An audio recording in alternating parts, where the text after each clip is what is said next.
Welcome back to True Crime Stories. It's sentencing day for Kouri Richins. Well, it was sentencing day on the 13th. I'm a little behind, but I've taken what was a 5-hour sentencing hearing and condensed it down for you guys to about 2.5 hours. I've kind of cut and snipped and got all the highlights together for you, and I've divided it into part 1 and part 2. Part 1 is going to be the state, Brad Bloodworth, plus victim impact statements. Part 2 is going to be the defense with the character witnesses and Kouri's own statement. So, grab your coffee, grab your snacks. You're in for the long haul. So, before we got started, there was some housekeeping. They have a restitution hearing scheduled for July 31st of this year at 1:30 p.m. And the judge also addressed this motion that the state had filed for a continuous protection order for the victims. Unfortunately, Judge Marajic could not grant the request. He stated that the way the statute was written, it didn't give him the authority to do so. But he recognizes and understands the severity of the crime and the need for the protection order. I will tell you that this is very emotional. And speaking of emotions, this is probably the only time I've ever seen any emotion come from Kouri Richins, but I didn't say remorse, did I? No, just emotion, no remorse. She still maintains her innocence, even after a conviction. So we're going to kick this off with part 1. Part 1 being the state's statement and victim impact statements. We're going to hear from Jean Richins, Katie Richins Benson, Clint Benson, Dr. Amy Richins, and the boys' advocates. They're going to read statements from WR, AR, and CR. And something that I just can't get past is what Jean Richins says. Nothing can restore what was taken, but accountability matters. Justice matters. Eric mattered. So, we're going to get straight in, starting with Brad Bloodworth. He has become my favorite. She earned this sentence, he said. Such a person should never again lurk among us. I love how he was straight to the point and didn't mix any words in his statement to the court. Let's all take a listen. Your Honor, on Valentine's Day 2022, Kouri Richins tried and failed to murder her husband and the father of her 3 young children, Eric Richins. Over the next 17 days, she did not think, what have I done? Rather, she thought, how can I do better? And then she murdered Eric in the presence of their children, using poison and for money. Such a person should never again lurk among the rest of us. Her children should never worry that they may one day encounter her.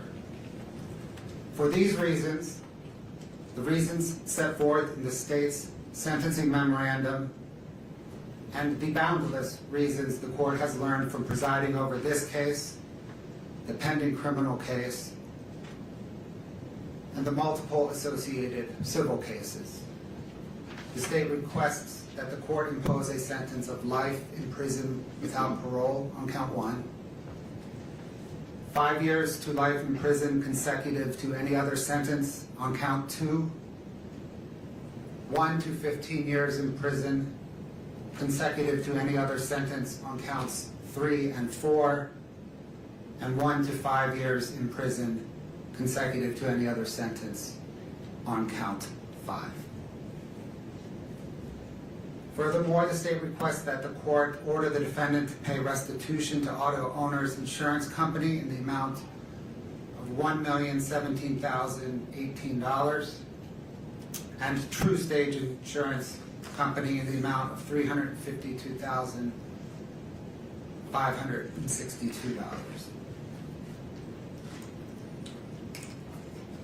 The state requests that the court order the defendant to pay recoupment to Summit County in the amount of $1,391,943.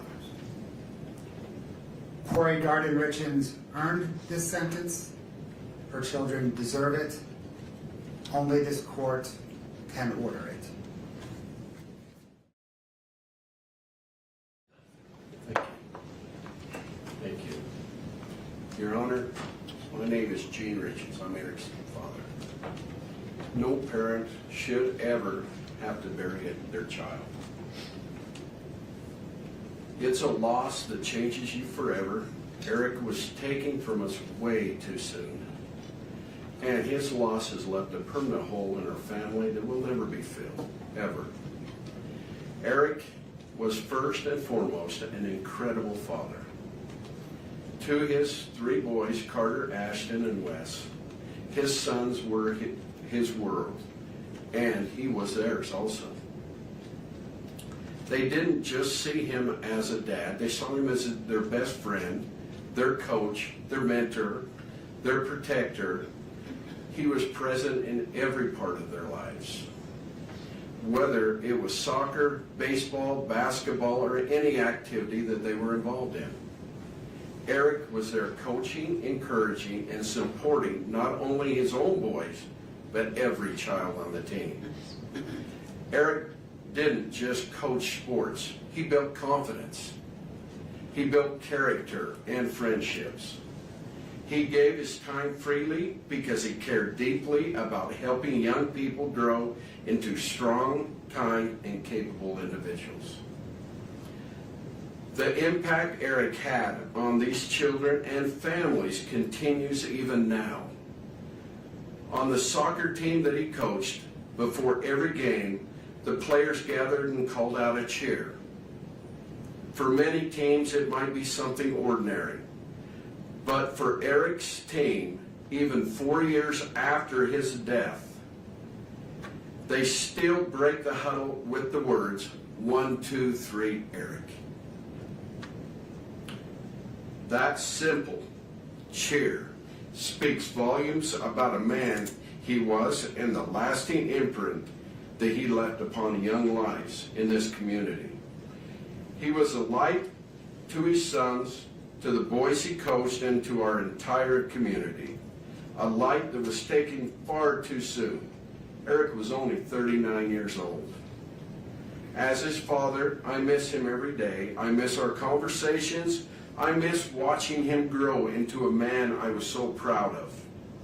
One of the greatest joys of my life was seeing the kind of father he had become. Eric was patient, loving, dedicated, and fully present in his boys' lives. Watching him raise his sons with such care and devotion was incredibly meaningful to me. Eric was also an amazing brother to two sisters, a loving uncle, nephew, cousin, and loyal friend. He was a trusted business partner, a valued colleague, and a respected member of our community. He was generous with his time, his energy, and kindness. He treated people with respect, showed gratitude even for the smallest acts of kindness, and gave freely of himself, because that's simply who he was. He worked hard to provide a beautiful life for his family. He gave them a home many would consider a dream.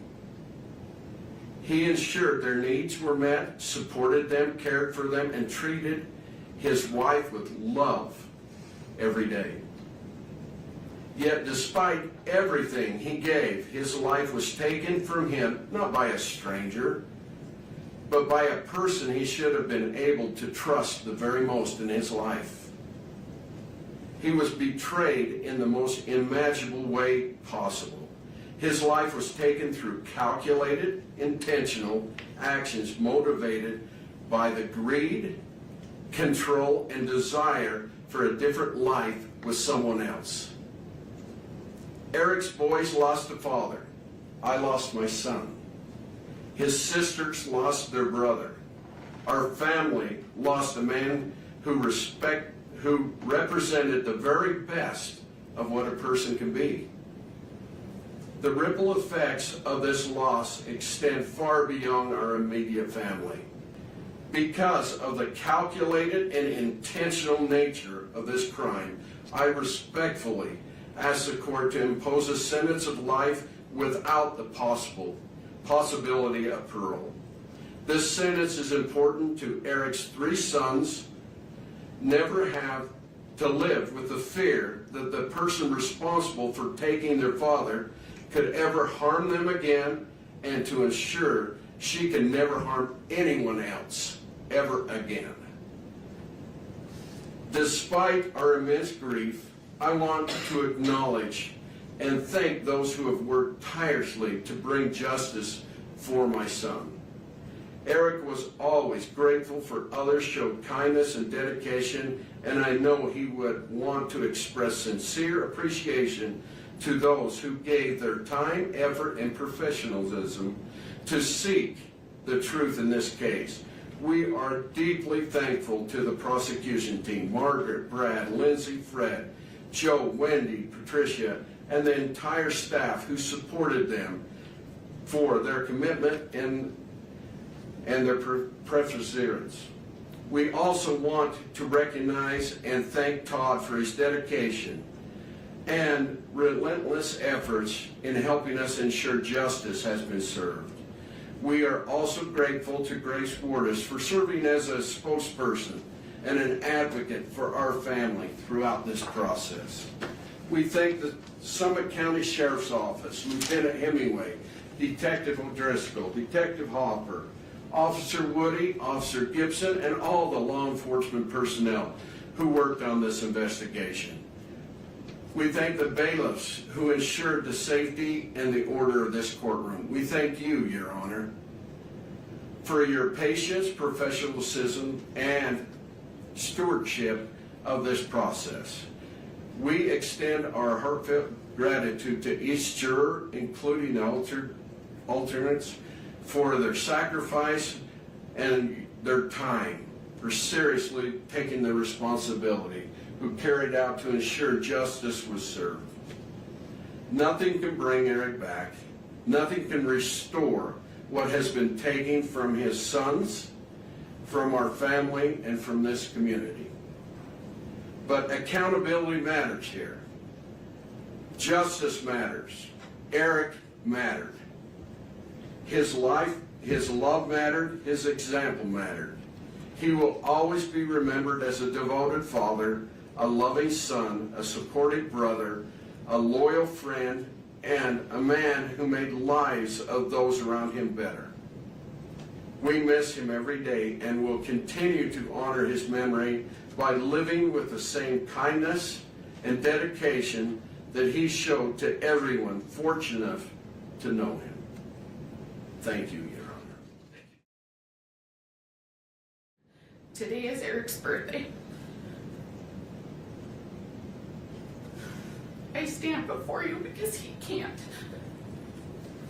He was taken away from my dad, my sister, his nieces, his friends, our community, and worst of all, from his 3 amazing sons.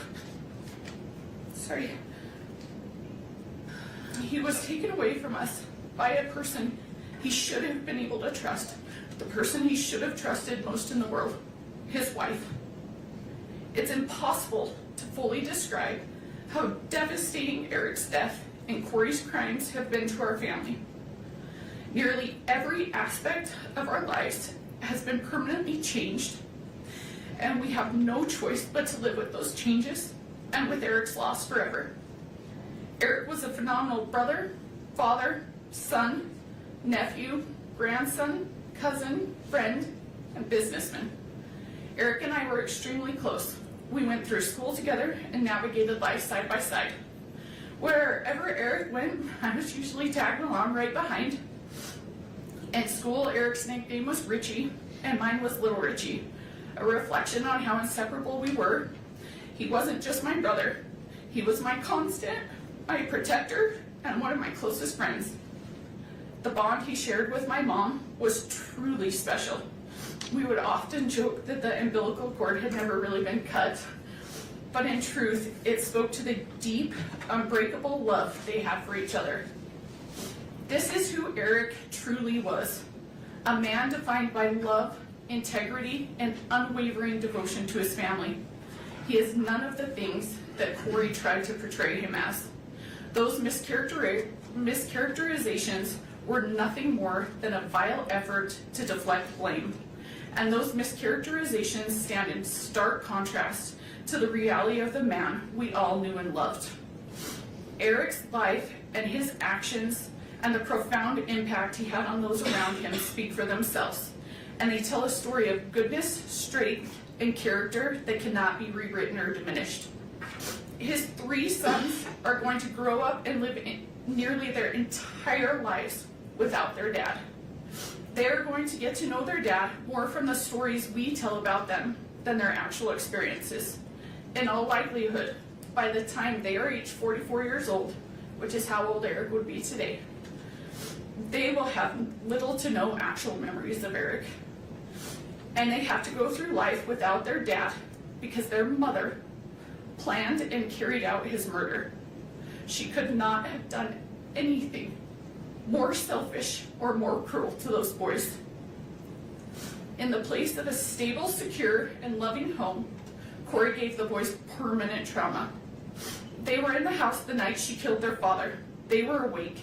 They knew that something terrible had happened to their dad.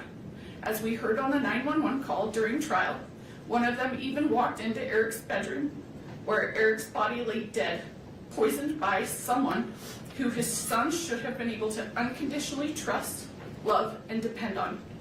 No child should have to bear that trauma. But Eric's 3 innocent sons will bear that burden, and they will bear it for the rest of their lives. Kouri's selfishness and cruelty did not end with Eric's murder. In the time after Eric's death, Kouri has done nothing but isolate, manipulate, deceive, and do harm to those boys. Almost immediately after Eric died, she cut them off completely from our family, from Eric's family. The isolation was calculated and strategic. Kouri used the boys as bargaining chips with my dad. She repeatedly threatened not to let him see his grandsons unless he could convince me, as Eric's trustee of his trust, to capitulate to her legal demands and give her all the trust assets. While isolating the boys, Kouri provided them with false and harmful information about me and my family. When DCFS took custody of the boys following Kouri's arrest and asked where they would like to go, they expressed fear of my family. The fear was not based on reality, but on what they had been told. For over a year, Kouri led them to believe that I hated them, that I was attempting to take Eric's money for myself, and that I intended for them to be left without support, that they would be homeless and starving. These statements were entirely false and had no basis in reality. Had they not been subjected to that influence, they would have known the truth. Prior to Eric's death, our families were very close. My daughters and his sons had strong friendships, and I had a meaningful individual relationship with each of my nephews. When we were finally able to see the boys again, approximately 15 months after Eric's death, the boys hardly recognized the relationship we had. Instead, they viewed my family and me with fear and hesitation, as though we were strangers. Kouri also went to great lengths to jeopardize the boys' financial futures. I know you are very aware of this. Among other things, she drained the personal bank accounts that Eric had set up for his boys as college funds. She allowed the boys' Social Security survivor benefits to be funneled to individuals who were not taking care of the boys. And she sued me in my role as Eric's trustee and personal representative, not once, not twice, but 3 separate times. The goal of her lawsuits is singular. She wants all of Eric's assets for herself. Despite her lies and fanciful public portrayal, she knows that none of Eric's assets are going to me, my dad, or my sister. In fact, she knows exactly where Eric wanted everything to go, and that is to his boys. And yet, for 4 years, she has aggressively tried to take their inheritance from them. Even now, despite erroneous debt, a murder conviction, and a string of pending felony financial charges, Kouri's civil lawsuits live on. Those lawsuits have been emotionally grueling, all-consuming, and unimaginably expensive. And tragically, every dollar on those suits is a dollar that Eric's boys will not get. Of course, Kouri can't have other people or the public thinking that she's trying to take away her children's inheritance. So for the past 4 years, both in court and in the media, she has demonized and vilified me. She has hurled wild accusations in my direction, including that I hacked her bank accounts, forged her bank statements, paid off witnesses, unduly pressured law enforcement into investigating her, and quietly pulled the Summit County prosecutor's strings. It is despicable that for doing nothing more than trying to honor Eric's wishes, Kouri has cast me as the evildoer here. Just as bad, honoring Eric's wishes has landed my sister and myself, and unbelievably, my 2 daughters in Kouri's crosshairs. Her infamous walk the dog letter, the part the jury did not hear, confirms her desire to harm me. In it, she talks at length about her plans to get at Amy and me, including by targeting my daughters, both of whom are under the age of 10. It takes a sick mind to target children. The mere thought that someone who has so little regard for human life or decency might one day walk free is horrifying. I worry about the safety of Eric's boys, my daughters, my sister, and myself. There is nothing Kouri will not do, and no one she will not hurt, to achieve her own selfish ends. I am not the only one that is afraid. There are 3 little boys who, instead of fearing those who love and adore them, as Kouri would prefer, worry constantly that Kouri might show up one day and take them away. Eric's sons deserve so much better. They are not bargaining chips. They are not cash cows. They are not props for some twisted children's book about grief and loss. And yet that is what they've been reduced to by Kouri. To my unending sadness and horror, Eric himself understood all too well the danger she posed to his children and to his family. When Eric told me he had changed his estate planning and appointed me as his trustee and personal representative, I begged him to end the marriage and go his separate way. By that point, he had already consulted with a divorce attorney and was deeply afraid that he might not be awarded sole custody of his children. He made the heartbreaking decision to stay because he could not accept the risk of what might happen to his sons if Kouri had equal custody. He told me he would live his life through hell every single day of his life until his youngest was 18, because he believed Kouri was the most evil person he had ever met. He knew that his sons did not like her. He told me as much many times. He knew that they would prefer to be far away from her, but he also knew that divorce carried significant risks. And he said he could never allow his children to spend half of their time alone with her, because he was certain they would be exposed to harm and things no child should ever experience. He made it clear that in his mind, if Kouri were given equal custody, his children would be in the care of someone he believed to be deeply dangerous. He feared the people they could be exposed to and the damage that could be done.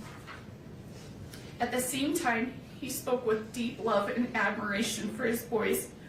He told me that they were the most amazing boys in the world, and that none of this was their choice and none of it was their fault, and that he would do everything in his power to protect them for as long as he possibly could. Kouri loves to go on and on about how this case is a media sensation. She's right. News outlets from here to Europe have covered it. There have been countless newspaper articles, podcasts, and TV specials about it. Every hearing is live streamed on numerous YouTube channels. Every filing is scrutinized by internet lawyers and true crime junkies. There is no question that this case is famous and that Kouri is now famous. But what Kouri never mentions in talking about her fame and notoriety are the reasons why this case is now famous. It is famous for how appalling and sickening it is. It is famous because a mother meticulously planned to kill her husband, killed him while their children were sleeping in the next room, and then had the audacity to hold herself out as the author of a children's book about grief and loss.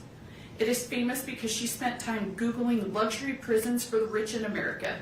It is famous because from her jail cell, she scripted a bunch of phony testimony so that her brother could perpetrate a fraud on the court. It is famous because she victimized her own children and threatened to victimize Eric's nieces. The fame and attention are directly proportional to the evil that has gone on here. This is not a situation where the idea of rehabilitation should be entertained. In taking Eric's life for her own selfish gain, Kouri did not only harm Eric, she permanently harmed 3 kids who were under the age of 10. She took away a dad, a son, a brother, an uncle, a grandson, a nephew, a cousin, and a friend. Eric's death has caused immeasurable pain to so many. Obviously, there's nothing the court can do about that. And you cannot bring him back. But what you can do is give Kouri's victims at least some measure of closure. To that end, I ask that the court impose a sentence that ensures Kouri never has the opportunity to harm Eric's children or our family again. Please do not let my brother's life be worth nothing more than a 25-year punishment. Please do not leave those boys to wonder whether Kouri might track them or their children down in the future.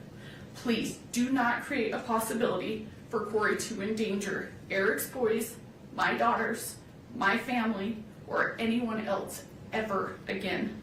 Please sentence Kouri to a life in prison without the possibility of parole. Thank you. Thank you, Katie. Clint Benson. I'm Katie's husband and Eric's brother-in-law. Eric was an innocent man, a devoted father, and someone whose life revolved around his children and his family. Because of Kouri's choices, he never had the opportunity to say goodbye to his children, to reassure them, to share the final moments every family deserves. That loss cannot be measured. His children will spend the rest of their lives carrying the pain of a father taken from them far too soon. What makes this tragedy even more painful is the calculated nature of the crime. This was not a momentary mistake, a lapse in judgment, or a crime of passion. It involved planning, preparation, testing, and deliberate action. Eric's death was carried out in a way that caused fear, suffering, and helplessness. Kouri either watched or sat by as Eric succumbed to fentanyl poisoning instead of providing any kind of aid to him. She was fantasizing about a dream life funded by Eric's death. Eric was killed in his home by a traitor sleeping next to him in one of the most cowardly acts imaginable. We are profoundly grateful to every investigator, prosecutor, detective, law enforcement officer, juror, judge, forensic expert, and public servant who worked tirelessly and honestly to uncover the truth. Their dedication ensured that Eric's voice was not lost and that justice could still prevail. We are equally grateful for the incredible community surrounding us. This community has shown unwavering support and has been there for Eric's boys without judgment and through some of the most difficult times imaginable. The boys are succeeding and thriving because of the people around them who continue to provide support and look out for their safety. Going through every aspect of this murder easily led to a dark place while fighting against an individual focused on only chaos and vengeance. However, the people surrounding us, including the sheriff's officers, principals, teachers, school staff, coaches, counselors, neighbors, and church members, created an unbreakable force for what is good, just, and right. No sentence can bring Eric back. No outcome will erase the suffering caused by these actions. But accountability matters, truth matters, and justice matters. Kouri continues to shirk responsibility for her actions, for the pain she has caused, and for the resources she has squandered, both Eric's and the state's. Even after everything that has been revealed, Kouri has demonstrated zero genuine accountability or remorse for the devastation she has left behind. Instead, she has repeatedly attempted to distort the truth, create false narratives, and portray herself as the victim. She has used the legal system as part of her schemes. There has been lawsuit after lawsuit, motion after motion, delay after delay, all in an effort to shift blame away from the person responsible. The evidence, the truth, and the outcome of this case all tell a very different story. What is especially concerning is the continued hostility from Kouri and her family, as well as their desire for vengeance directed towards our family, a family already devastated by an unimaginable loss. Statements they have made about going to war and getting the Richins demonstrate an ongoing mindset rooted in blame, anger, and retaliation, rather than remorse or acceptance of responsibility. Kouri will continue to try to convince the public that she was a good mother through media outlets that choose not to research or report on the countless motions and facts presented in this case or other cases, but instead simply regurgitate the false narratives of a sick and evil person. Kouri and her family continue to plan media campaigns focused on lies, targeting anyone foolish enough to spend time listening to them. Kouri is not before this court because she was mistreated, because she is a victim, or because the Richins family manufactured a false narrative that she and the Darden family would like to portray. She is before this court because of the choices she has made, choices that resulted in Eric's death and permanent trauma to anyone who has loved him. Kouri chose pride, seeking to project an image of success. Kouri chose adultery and lust, prioritizing her secret lover over her husband and her children.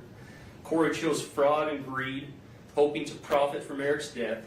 Kouri chose murder, and she continues to choose vengeance against the victims of her actions. The time for Kouri to make choices is at an end. Now it is time for her victims to choose. Please let Eric's children have a chance to choose lifelong peace, comfort, security, success, and happiness. I ask this court to impose a sentence of life without parole, a sentence that truly reflects the gravity of this crime, the irreversible harm caused to our family, and the calculated choices that led to Eric's death. Thank you. Thank you, sir. Honorable Judge Mrazek, my name is Amy Richins. I'm Eric Richins' sister. Today, I'm here to speak as a victim and to speak for Eric because he no longer has a voice. I addressed this court in 2023 when we were living in a state of visceral shock. Now, 3 years later, we are here at sentencing on a date that carries a weight I can barely describe. Today's Eric's 44th birthday. Birthdays are supposed to be proof of life, a day to celebrate another year of growth. Instead, today is a cruel reminder of another year Eric will never see, and a reminder of the fatherhood that was stolen from his 3 sons. Before I talk about what this crime has done, I need you to know who Eric was. Not as a headline, but as a person. Over the course of this trial, so many people described Eric in strikingly similar ways. They called him outgoing, confident, funny, competitive, dependable, driven, and fiercely loyal. He was a leader, a hard worker, a rancher, a businessman, a coach, a best friend, a brother, a son. But more than anything, people described him as a phenomenal father. Eric had 3 sons and he coached many of their sports teams. He was the kind of dad who showed up not just for his own children, but for everyone around them. Sometimes I think about all the children who lost him too, the kids he coached, mentored, and believed in. I cannot imagine the confusion and heartbreak they felt when someone who had become such a steady and trusted part of their lives was suddenly gone. Eric was a real person, a deeply loved person, and the loss of him echoes through every life he touched. On my 16th birthday, I was sitting in my 10th grade English class when I got a text from Eric that said, "Come outside." I walked out and there was Eric, standing with flowers and that mischievous grin we all knew. I asked what he was doing there, and he just said, "Let's go. We've got to get a little mud on your tires." I had just bought my first truck, a used Ford F-150. Eric took me up into the mountains, and we took that truck off-roading for the first time. It was exhilarating and terrifying, but I felt safe because he was there. That was Eric. He made life bigger. He made people feel brave, and he protected the people he loved. That is the brother I lost, and that is the father his boys lost. In 2023, I told this court that I was tormented by the sequence of events of that night. Today, that torment has not faded. I still wonder when Eric realized he was in mortal danger. I wonder what Kouri said to him in his last moments. I'm still haunted by the question, did his boys hear their father's final struggle? If Eric had died of an illness, we would have cared for him. If it were an accident, there would have been kindness. But there is no comfort here. In his last moments, after being intentionally poisoned, my brother was faced with the ultimate betrayal. Eric's sons were 9, 7, and 5 when their world was shattered. They are now 13, 11, and 9. These are the years when a boy learns how to be a man by watching his father. What makes this crime uniquely heinous is that their grief will never pass. It will reinvent itself at every milestone. This crime didn't just happen once. It happens every single morning when those boys wake up and realize their father is still gone. They did not just lose their father, they lost the life they knew. Eric's death didn't end the harm. It began a grinding process of re-traumatization. Early in this process, I remember being told this case would be a marathon, not a sprint. We did not understand how every hearing, filing, delay, and public narrative would reopen wounds all over again. As if losing Eric was not painful enough, our family was then forced to grieve under public scrutiny. After the publication of the grief book, our family became the subject of public narratives, attacks, and speculation. At one point, I received a message sent from a burner phone that said, "You think you're funny? Kouri will get the last laugh. Your jealousy is as disgusting as your family." Law enforcement later confirmed, through warrants, that the message came from Kouri. That moment stayed with me because it captured what these years have felt like. Not just grief, but intimidation and distortion. Yes, our family hired a private investigator, but when someone you love dies suddenly and deep in your gut, you believe something is terribly wrong, you do not stop searching for answers. The real question is not why would you investigate? The real question is, what wouldn't you do? What wouldn't you do for your brother, for the truth? I also feel compelled to address the emotional toll of the trial itself. As the designated victim representative, and more importantly as Eric's sister, I have a right to be present in the courtroom. Yet during the proceedings, I was essentially kept in the dark. Due to the courtroom layout, I could not see the exhibits or the evidence. When we requested simple accommodation, we were told that the trial was being broadcast on court TV and I could excuse myself and watch from home with the rest of the world. Being told that my right to be here was interchangeable with a television broadcast was a profound violation. I did not want to watch Eric's life and death as content from my couch. I didn't want to go home after a grueling day and listen and watch it all over again. I had a right to be here, to face the evidence directly. Still, to this day, I have not been able to rewatch the trial because it's so time-consuming and painful to relive. I still have not seen all the evidence that was presented. Your Honor, I need to say this clearly. Someday, those boys will grow up and look back at the records of this trial. I need the truth to be the only thing they find. The claims made against Eric's character were not just legal defenses, they were acts of secondary violence. Eric was a protector, not a predator. These lies were a desperate attempt to justify the unjustifiable, and they have added a layer of cruelty to our grief that is nearly impossible to bear. I also need to correct the record on a few misrepresentations. First, the prenup. It was provided well before the wedding, not in a last-minute way. Second, the incident between Kouri and me. I never touched her. Kouri pled guilty to assaulting me. Yet she and her circle have continued to spread false narratives. This is a pattern of distortion that has kept our family trapped in conflict.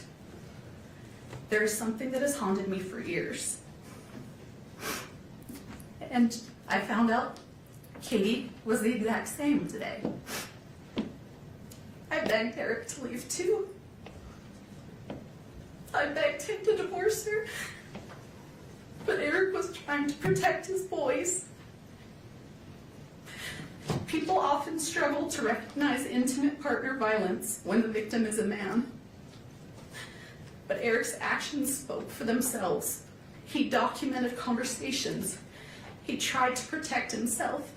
He knew after Valentine's Day that she had tried to poison him, but he also believed that if he left, he could not fully protect his children. So he stayed because he was trying to keep them safe. This trauma has seeped into every corner of my life. And also, it has also deeply affected my own family and marriage. My husband, William, watched me be consumed by the pursuit of justice. For 4 years, we have lived in a constant state of stress, grief, and emotional exhaustion.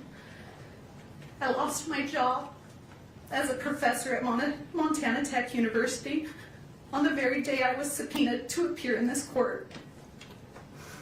Eric was so proud of me earning my PhD, and teaching students was something I loved and that made me proud. It now seems like another thing that Kouri's actions have taken away from me. But the most devastating loss is one that isn't in any police report. Because of the unrelenting stress of this investigation and the constant attacks on our family, I suffered a traumatic miscarriage of twins. We lost our children. We lost the future we were building. Kouri's actions didn't just end one life.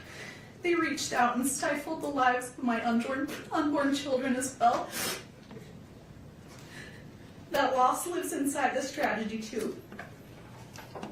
Eric's murder did not just take someone from my life. It plunged me into a darkness. It stole the light I once carried. It erased the future I had planned. Every day, I wake up and step into this same crushing emptiness, where time itself feels frozen and meaningless. The laughter of my future children, the warmth of my family, the simple joy of waking to a new morning, all of it has been devoured by this crime. This grief is limitless, resembling the ocean. Sometimes it softly touches the shore, other times it pounds against it with fierce force. Occasionally, it surges like a massive tsunami, overwhelming everything.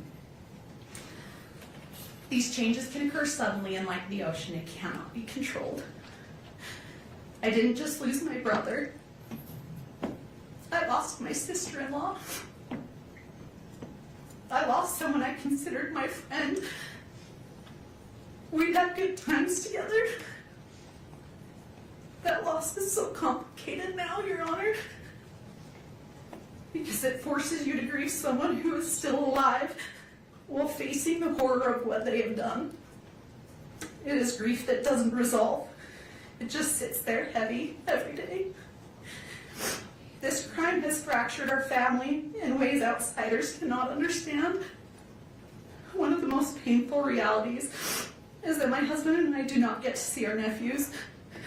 This tragedy has created a wall of trauma between us, and that feels impossible to climb. Because of this crime, we are no longer present in those boys' lives the way Eric would have wanted. In 2023, I told this court I never knew evil like this existed. Everything I have witnessed since has confirmed that. Kouri did not just kill Eric, she attempted to kill the spirit of everyone who loved him. She lied to his children, she lied to the world, and has shown no remorse while dancing on his grave for profit. Your Honor, a parole-eligible sentence is not a conclusion. It is a reoccurring nightmare. It guarantees that every few years, Eric's sons will be notified that their father's murderer is seeking freedom. It forces them to relive the trauma repeatedly for decades. Eric died trying to be his children's shield. He can no longer protect them, so now the responsibility falls to this court. I ask you to provide these boys with the finality and safety they deserve. I ask you to ensure that the noise of Kouri Richins never enters their lives again. For the years of suffering we have endured, for the children who will grow up without their father, and for the life she stole from Eric and the peace she stole from us, I respectfully ask that you sentence Kouri Richins to life without the possibility of parole. Happy birthday, Rico. Thank you. Good morning, Judge. My name is Jessica Black. I'm a licensed clinical mental health therapist and a registered therapist.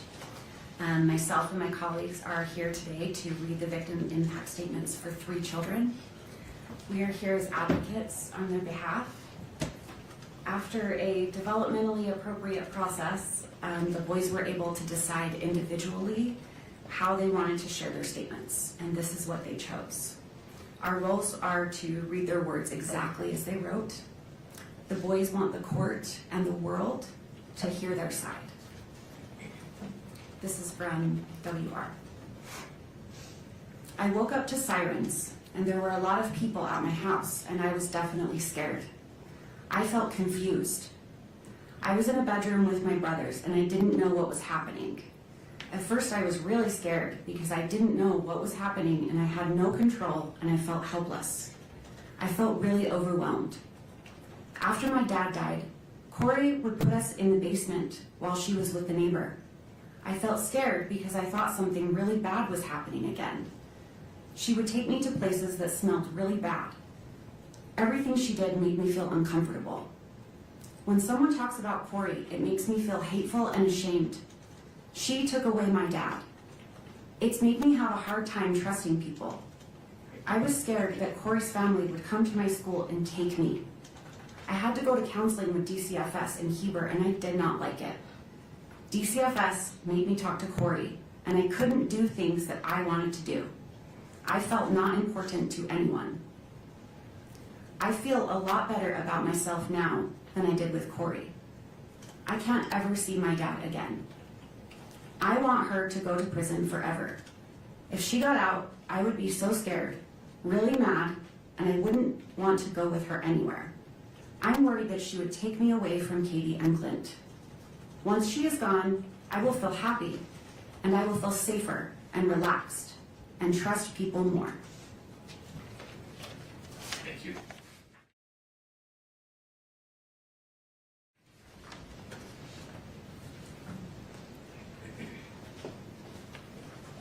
Christina. Yes, Your Honor. I am Christina Green. I'm a licensed clinical social worker, not registered play therapist, and I will be reading for AR. You took away my dad for no reason other than greed, and you only cared about yourself and your stupid boyfriends. You were not caring and watching over me and my brothers. I had to be a parent to W. C and I would walk him to the bus stop, feed him and watch him. You were not concerned about our health. When we got hurt, you didn't even care. When C got ran over by a side-by-side, you still made him go to the soccer game that day without taking him to the doctors first. You would lock C in his room and I would have to go to the kitchen and bring him food. You shamed us when we didn't want to eat uncooked lasagna you made. We threw it away because we couldn't eat it. Then you made us watch videos of children starving in war areas. You wanted to scare us into eating something that wasn't cooked. You wouldn't let our dog outside, and then the dog would pee inside. You created this problem, then you would smack my dog on the head as hard as you could. You wouldn't let me put my kitten in the garage for safety at night, and we found it eaten by raccoons the next day. You wouldn't let us turn on and use the heater lamp for the chickens and bunnies, and they froze to death. You would always argue with my dad and lock the door. You were not playing the role as a real mother does. You were doing the opposite. Now my dad can't be my coach anymore, can't be at any of my games. He won't be at my birthdays. He can't teach me how to drive. He won't be at my graduation, and he can't take me camping or fishing. You made me paranoid about sleeping on my dad's side of the bed by saying I might die or get harmed when I was just trying to be close to my dad after you killed him. You took away everything from me and my brothers. I don't want you out of jail because I will not feel safe if you are out. You have never said sorry for anything that you have done to me and my brothers. I don't want you to hurt anyone again. I know that you will need to stay in jail to fully take accountability for what you did to me, C.W., and my dad. With you in jail, I will be able to continue to feel safe and live a happy and successful life without fear of you hurting me or anyone I love. Thank you, Your Honor.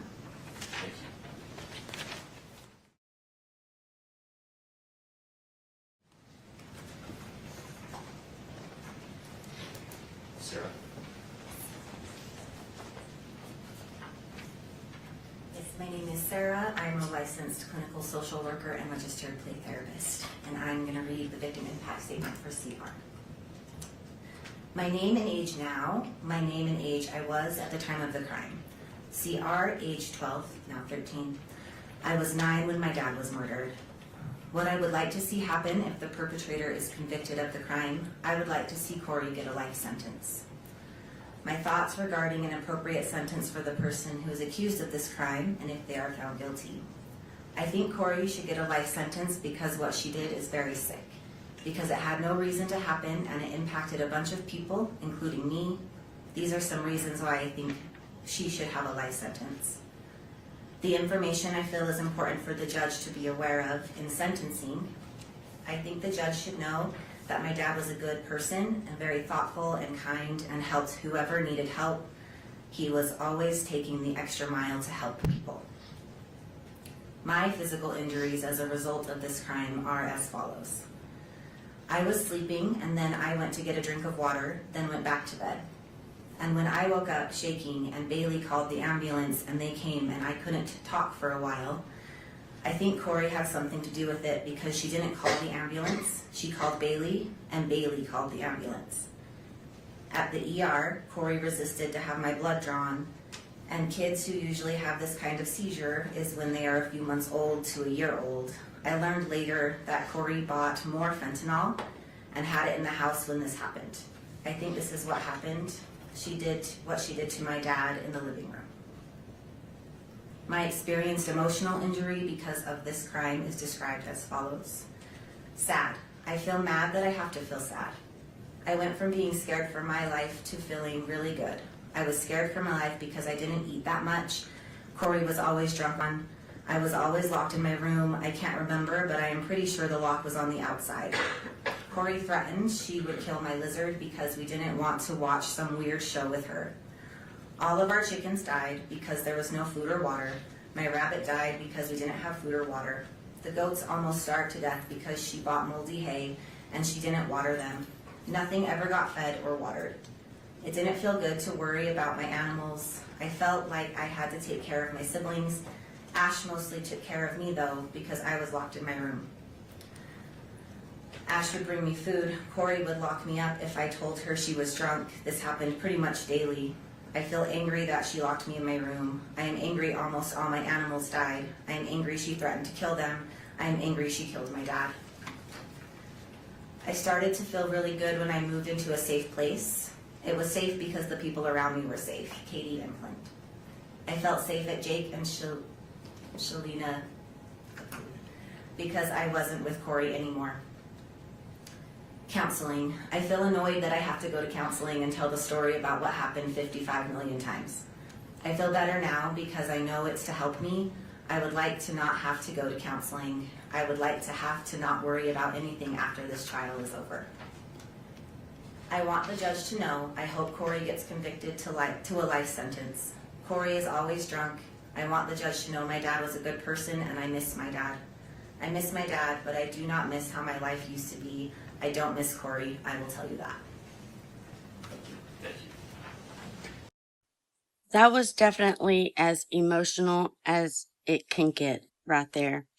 So if you need to pause and take a break and step away for a minute before the craziness comes in part 2, I encourage you to do so because this is rough. Part 2, like I said, is going to be the defense. And in my opinion, they put more effort in today's sentencing hearing than they did throughout the whole trial. I've never seen sentencing done this way where each attorney gets a statement.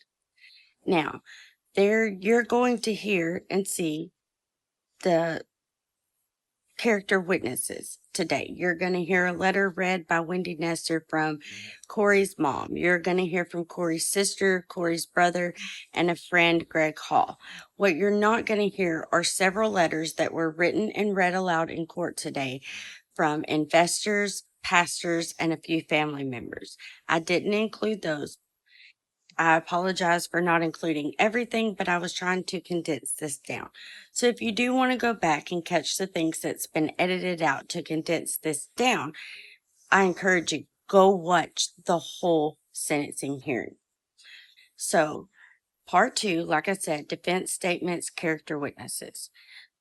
Kouri's mom, Renee Odom, her sister, Bree Darden, her sister-in-law, Greg Hall, Ronnie Darden, her brother. Kouri Richins is going to make a statement herself, and not included, like I said, is those few letters that were read to the court today. So, take your break, catch your breath, because it's just going to get crazy for the rest of this video. But I promise you, the sentencing is coming. I talked about her emotions at the beginning of this video, and I'm sure you're wondering why you haven't seen them yet. You've only seen the faces of Kouri Richins. Oh, she doesn't show emotions for her victims. She only shows emotions when there's people standing up there talking about how great and wonderful she is. That's when her emotions are going to come out.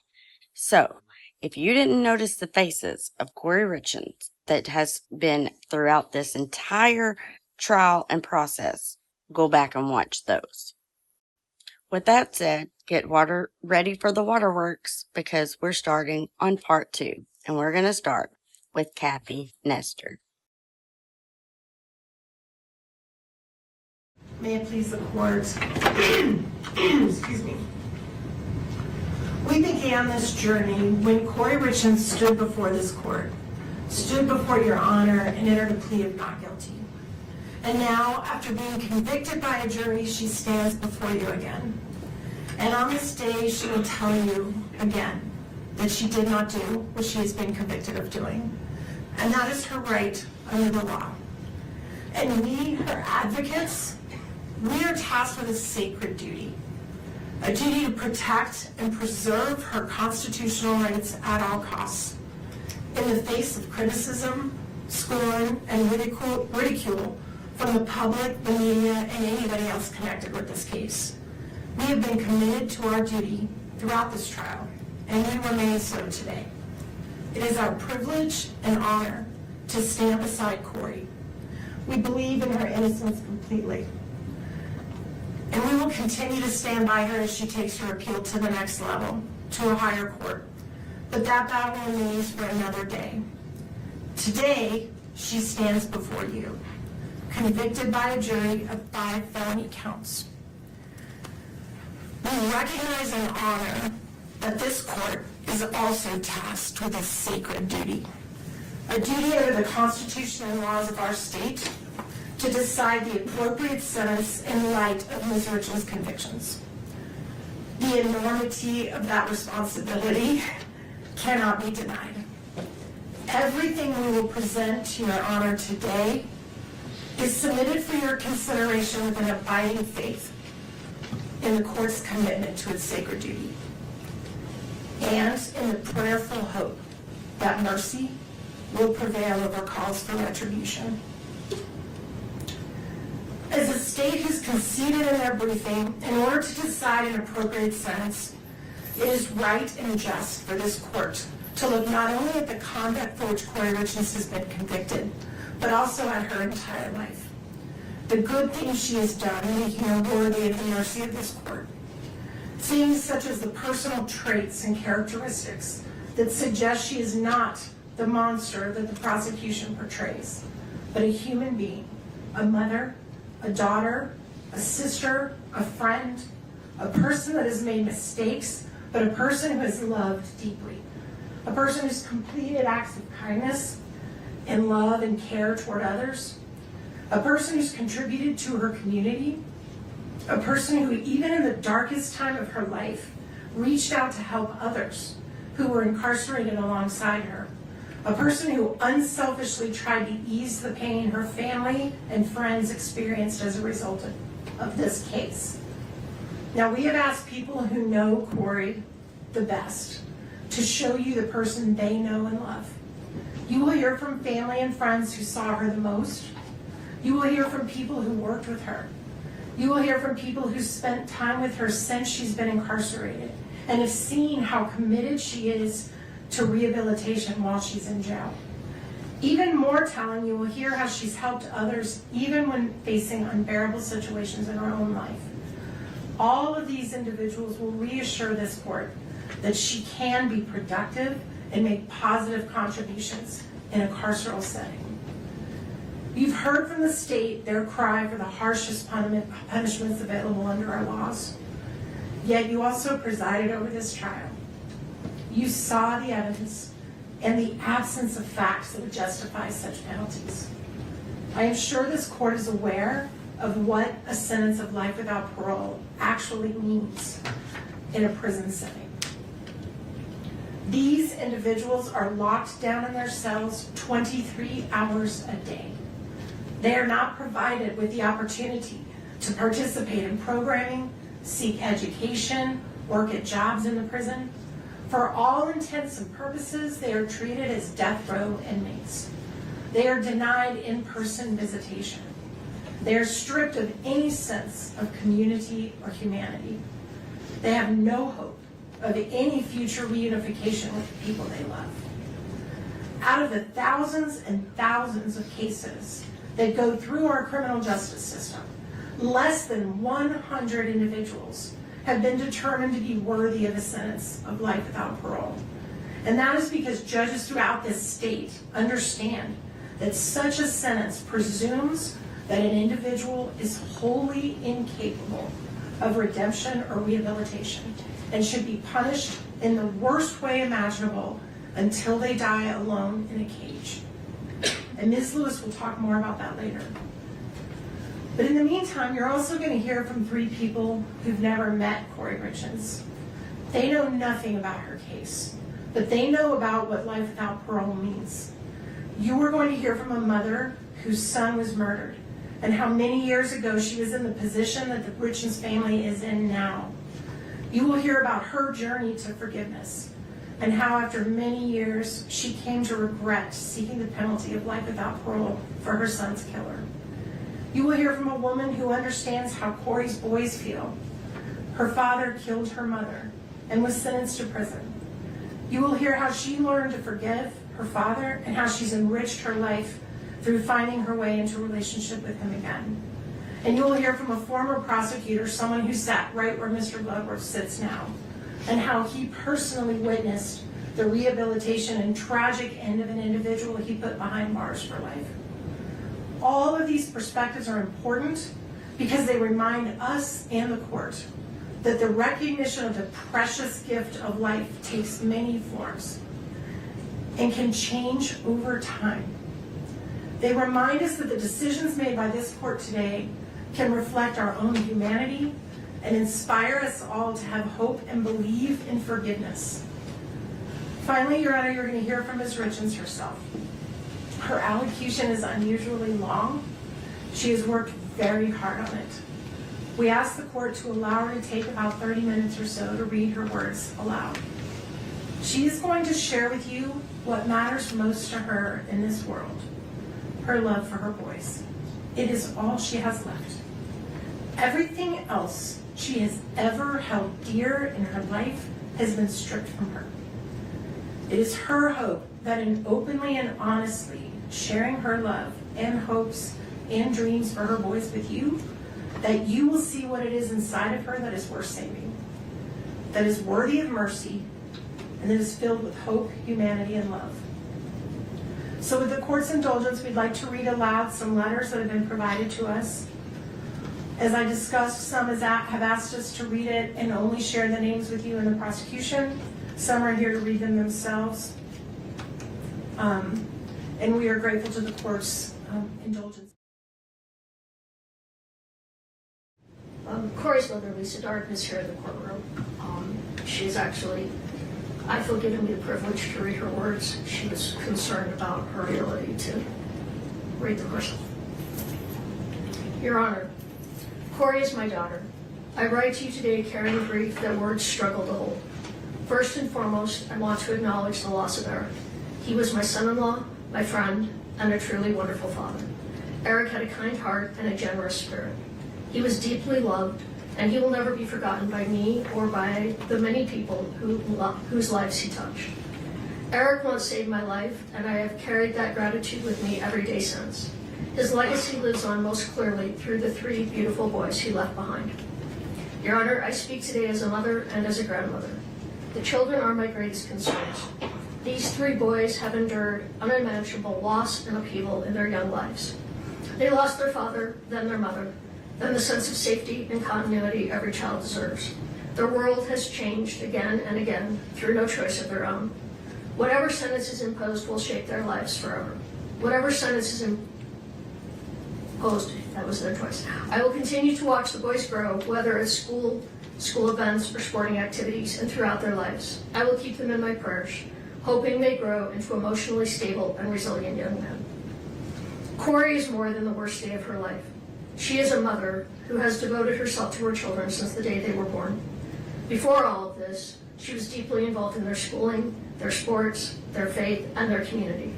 She coached teams, volunteered weekly at school, led youth programs, and taught her boys compassion through service, from food banks to flood relief to helping firefighters and families in need. Her life centered on her family and on helping others. In many ways, everyone impacted by this case has suffered loss. However, the greatest burden has fallen on 3 innocent children. These boys have experienced repeated disruption and trauma at an age when stability is essential. Before these events, they lived in a loving home with 2 devoted parents. They were surrounded by family, supported emotionally and financially, and deeply connected to both their mother and father. Their lives revolved around school, sports, family traditions, and feeling safe and loved. That sense of security was taken from them in stages. First, they lost their father suddenly and without preparation. They were informed by officials rather than being guided gently by a parent, a moment that forever changed their childhood. Their mother then spent more than a year helping them navigate grief, modeling compassion and emotional resilience, and working closely with them to understand loss in age-appropriate ways. She even found creative ways to help them cope emotionally during this painful period. Then, they lost daily access to their mother. Once again, they were told life-altering news by strangers rather than family. The boys were moved between placements, disrupting routines and emotional progress, despite beginning to feel settled and supported. Throughout this time, they maintained a meaningful and positive relationship with their mother through letters, phone calls, visits, and counseling. Later, they were moved again, against their expressed wishes, away from family caregivers and trusted relationships. Each transition compounded their confusion, anxiety, and grief. Children need continuity to heal, yet these boys have experienced repeated separations from the people they rely on most. As a grandmother who helped raise these children, I have also lost daily contact with them. They were a central part of my life, just as I was part of theirs. The separation from their maternal family has been devastating, not only to me, but to the boys themselves, who deserve access to all safe and loving family connections. Your Honor, these children have already endured more than most adults will in a lifetime. Being placed in the middle of adult proceedings and repeatedly confronted with painful realities risks further emotional harm. They love their mother. They need reassurance, not fear, healing, not more loss. I ask the court to carefully consider the cumulative impact on these children and the importance of preserving their emotional well-being and future stability when determining your appropriate sentence. Your Honor, I ask the court to take a moment to consider Kouri Richins as a whole person, beyond headlines or assumptions, and to understand the life she built before this case. Kouri has been driven, disciplined, and committed to growth from a young age. She graduated from high school in 2007, completing her studies a year early. She continued her education and earned her associate's degree in 2010. In 2012, she obtained her bachelor's degree, the same year she became a mother for the first time. In 2013, Kouri married Eric, and together they began building a family. Their second son was born in 2014. Kouri continued pursuing education while raising her children, earning her master's degree in 2017, followed by the birth of their third son shortly thereafter. Professionally, Kouri has consistently worked to better herself and provide for her family. She obtained her real estate license in 2019 and later earned her general contractor's license in 2021, achievements that reflected her work ethic, independence, and determination. In 2022, Kouri experienced a devastating loss with the sudden death of her husband. Despite profound grief, she sought constructive ways to cope and help others, publishing a children's book in 2023 focused on helping children process loss. After her arrest in 2023, Kouri did not retreat from self-improvement. While incarcerated, she earned her paralegal certificate in 2025. In 2026, she completed her MBA, pursuing education under extraordinarily difficult circumstances. She continues to seek opportunities for further education, demonstrating perseverance and a commitment to growth. Your Honor, this timeline reflects a pattern of responsibility, resilience, and continued effort to better herself, even in the most challenging moments of her life. I would like to illustrate Kouri's character through her actions and the way she lived her life, particularly as a wife, mother, and member of her community. Kouri was deeply devoted to her family. She was a committed wife to Eric and a hands-on present mother to their 3 sons. Their marriage was built on partnership and mutual support. Kouri consistently supported Eric in his career, hobbies, and interests, including his involvement in sports and coaching. She encouraged his passions and stood by him throughout their life together.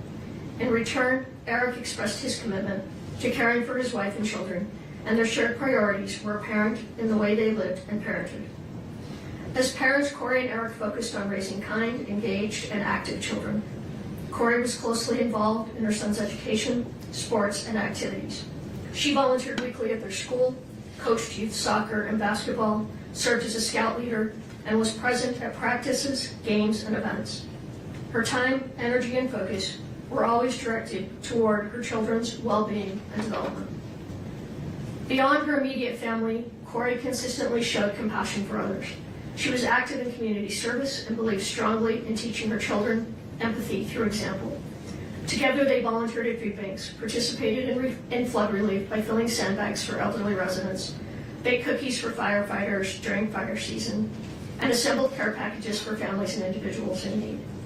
She also helped ensure that children in the community had proper winter clothes by donating nearly 100 pairs of snow boots to a local elementary school. During the holidays, Kouri made extraordinary efforts to help others, purchasing, wrapping, and delivering hundreds of gifts to families who were struggling. She also demonstrated thoughtfulness in her extended work family by assembling personalized gift boxes and organizing holiday gatherings to bring people together.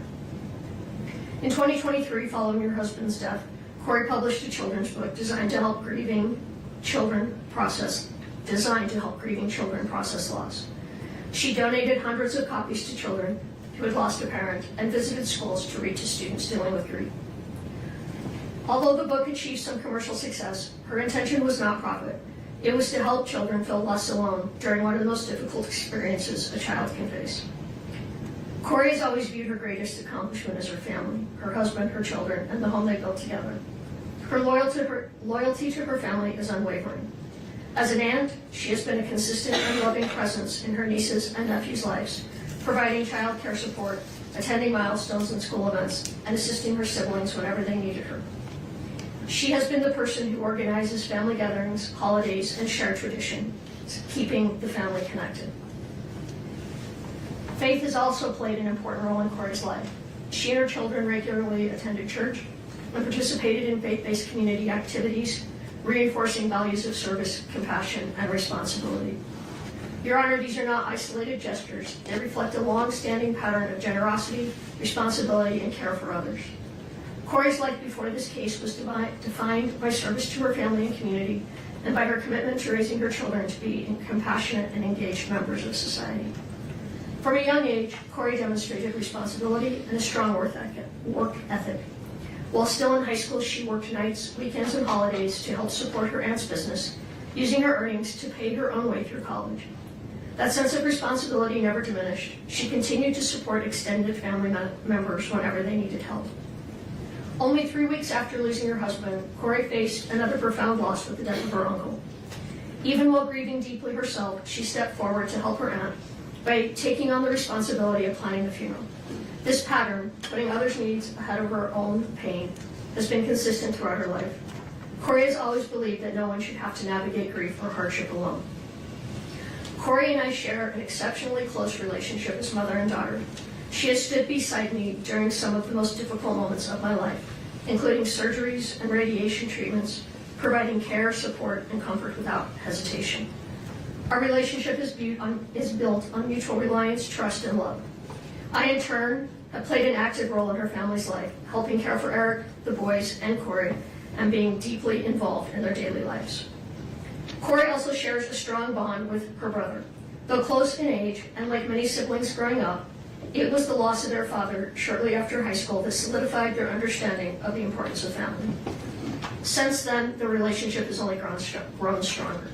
They have supported each other through life's milestones, challenges, and joys. As a mother, Kouri has always made sure her children felt surrounded by family.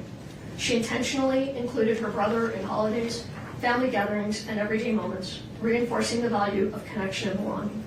She welcomed her brother's wife into the family from the very beginning, making a deliberate effort to ensure she felt included and supported. She has constantly offered help with family milestones, celebrations, and responsibilities, always striving to ease stress for others. Kouri takes pride in maintaining a close-knit family. She believes that shared time, whether during holidays, sporting events, small gatherings, or simply simple evenings together, is essential. Creating those moments of connection has always mattered deeply to her, and she has worked intentionally to keep her family united. Kouri played an important and deeply integrated role within the Richins family, particularly during times of hardship. When Eric's mother passed away in Hawaii, Kouri provided steady emotional support to the entire family and assisted in organizing funeral arrangements, stepping in wherever help was needed during a very painful period. Her commitment to Eric's family was genuine and enduring. At one point, Eric's mother expressed that Kouri was not simply her daughter-in-law, but her daughter, a reflection of the closeness and trust Kouri had earned within the family. Kouri and Eric prioritized time with extended family, creating meaningful memories together, including regular visits to St. George, Utah, to spend time with Eric's grandmother. When one of Eric's sisters faced unemployment, Kouri helped her secure work at the hospital where she herself was employed. She also routinely provided childcare for her sister-in-law's children, allowing them time together as a couple. Her involvement went beyond logistical help. She always participated in family milestones, including serving in a bridal party and assisting with wedding planning for another of Eric's sisters. During a particularly difficult period in that sister's life, Kouri accompanied her to a self-help retreat, offering both emotional support and companionship. Within the Richins family, Kouri often served as a source of calm and connection. She consistently worked to ease tensions, provide comfort, and maintain relationships during challenging moments. Her efforts contribute significantly to the overall well-being of the family. Kouri's compassion extended well beyond her immediate and extended family. She opened her home to the parents of a friend whose house had been damaged, offering them a safe place during a difficult time. When another friend's parents lacked firewood, their sole source of heat during the winter, Kouri arranged for a truckload of wood to ensure they stayed warm. She maintained close, supportive friendships, participated fully in friends' major life events, and was actively involved in the lives of their children. As a neighbor, Kouri was equally attentive and caring. Her home was offering a gathering place for neighborhood children, and she routinely prepared meals for parents working late or offered help to neighbors facing illness, including one undergoing chemotherapy. Her generosity was never performative. It was quiet, consistent, and motivated by genuine concern for others. Kouri is not a perfect person, but she is an authentic one. Her life has been marked by steady acts of kindness, loyalty, and service toward her family, her friends, and her community. She has always found purpose in easing the burden of others and helping people through difficult moments. Following Kouri's separation from her children, they were placed in a living situation that differed from what they expressed as their preference, despite having strong and meaningful bonds with extended family who had long played an active role in helping raise them. As young children, they had little control over these decisions, which added to their sense of uncertainty and loss. Kouri's sons are now facing significant emotional challenges in their day-to-day lives. They are processing grief, separation, and repeated changes, all at an age when stability is critical. Like their mother, Kouri's eldest son is especially sensitive and expressive, and he has struggled deeply with these transitions. All three boys are currently receiving counseling, which has been essential in helping them cope. Kouri has consistently supported therapeutic intervention and has emphasized the importance of counseling, not only for each child individually, but for the family as a whole.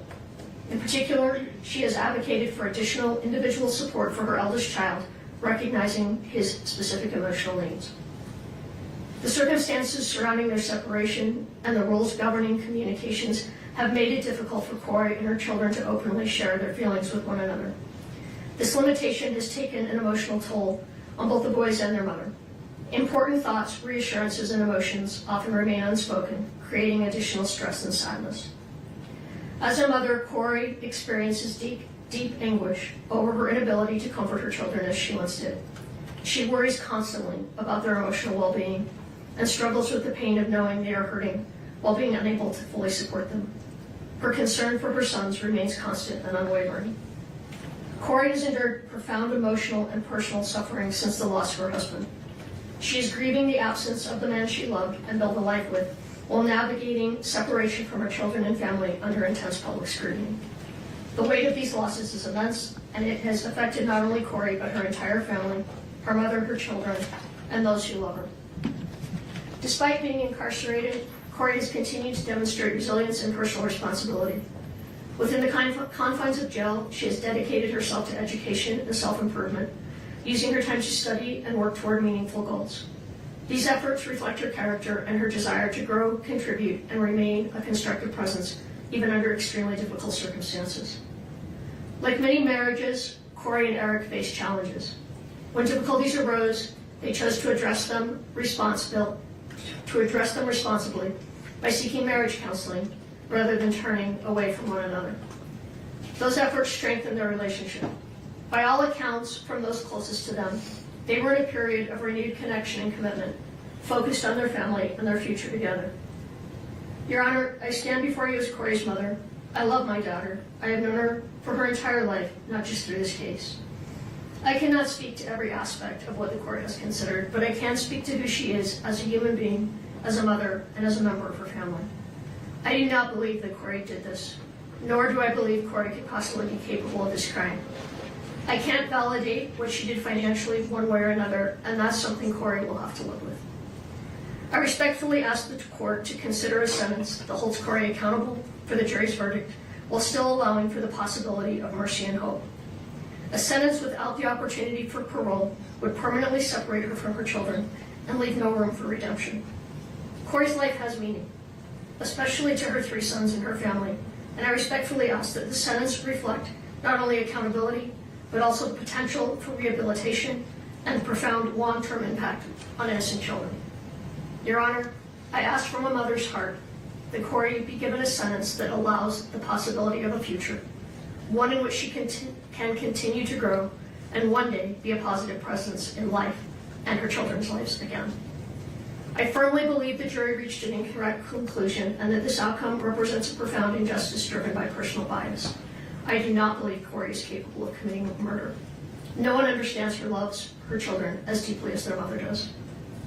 Thank you for listening, Your Honor. I love you, Kouri, Carter, Ashton, and Weston. Her story does not end with this sentence. It is the strength of her comeback that will define it. Thank you, Ms. Lee. One moment, please. Thank you. Renee, please proceed.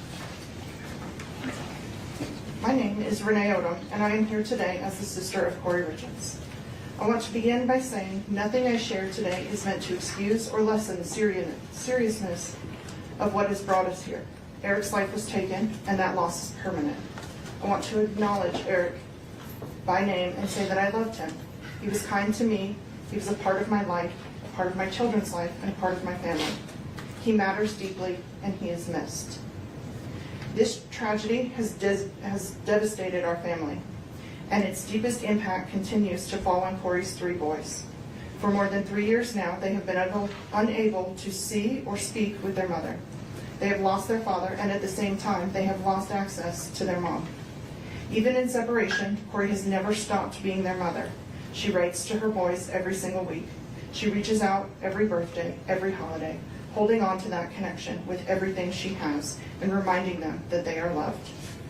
Kouri is my baby sister, and she has been an integral part of my life and the lives of my children. She has shown up for our family in ways that are impossible to count. I was there at her graduation from high school. I was there for the wedding of Kouri and Eric, moments filled with love, hope, and dreams for the future. She was there for my wedding and the birth of my son. She was there for me when I graduated college. She stood beside me at the baptism of both of my daughters. She poured her heart into giving my oldest daughter a beautiful sweet 16. These were not obligations to her. This is who she is. Kouri has always been the glue that held our family together. She believes deeply in helping others, and she has lived with this belief throughout her life. Even from behind bars, Kouri has continued to help people, offering support and encouragement and kindness any way she can. That desire to be of service has never left her. Kouri is a great sister, an awesome aunt, an amazing daughter, and she will always be a devoted mother. She is also the smartest person I know. Kouri has earned 2 master's degrees and is applying to a PhD program. Growth and learning and becoming better for herself and others have always mattered to her. Most of all, she loved her husband and her children with everything that she was. I continue to struggle to reconcile this tragedy with the loving sister and the mother I've always known. I understand and respect the court's responsibility to impose a just and lawful sentence. I am not here to challenge the verdict or to minimize the harm that has occurred. I only ask that the court see the full human picture. Please leave room for hope of a life with her boys. The impact of this tragedy will remain with Kouri and her children for the rest of their lives.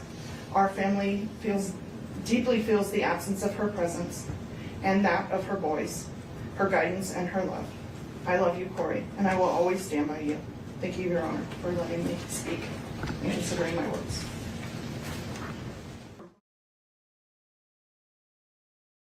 Darden, that is Kouri's sister-in-law who also worked with her at her real estate business. I know Your Honor heard some testimony about that. She has a newborn baby, so she can't be here.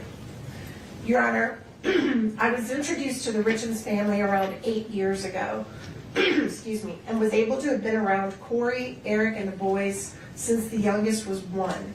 I spent many days, weekends, holidays, birthdays, barbecues, etc. with them all, and was able to learn so much about the family dynamic and the love they had for one another. No, their family wasn't perfect. No one's is. But those boys were loved beyond belief by both parents. Kouri and Eric did everything for the boys, to protect them, to teach them, to encourage them, to show them love, and mostly to show them 2 loving parents. My heart goes out to the 3 boys, as they do not deserve to be going through all this, as well as they do not deserve to be alienated from one side of their family.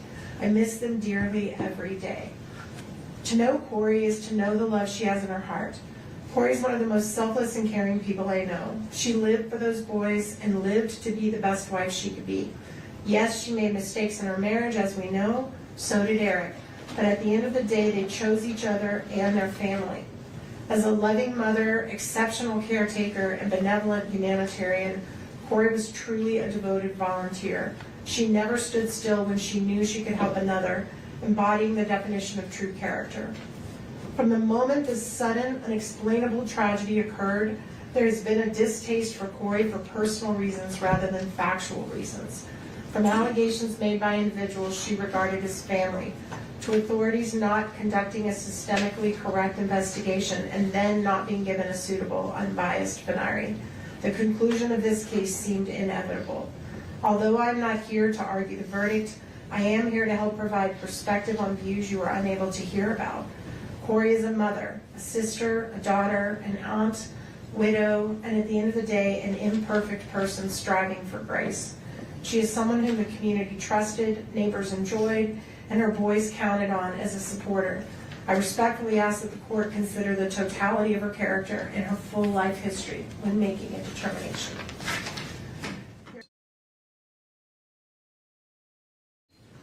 Good morning.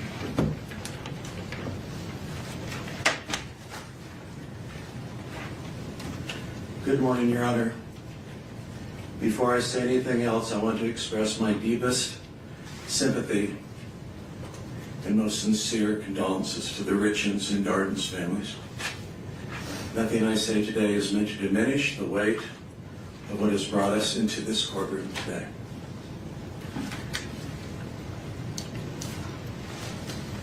My name is Greg Hall. I have known Kouri for over 7 years, both personally and professionally.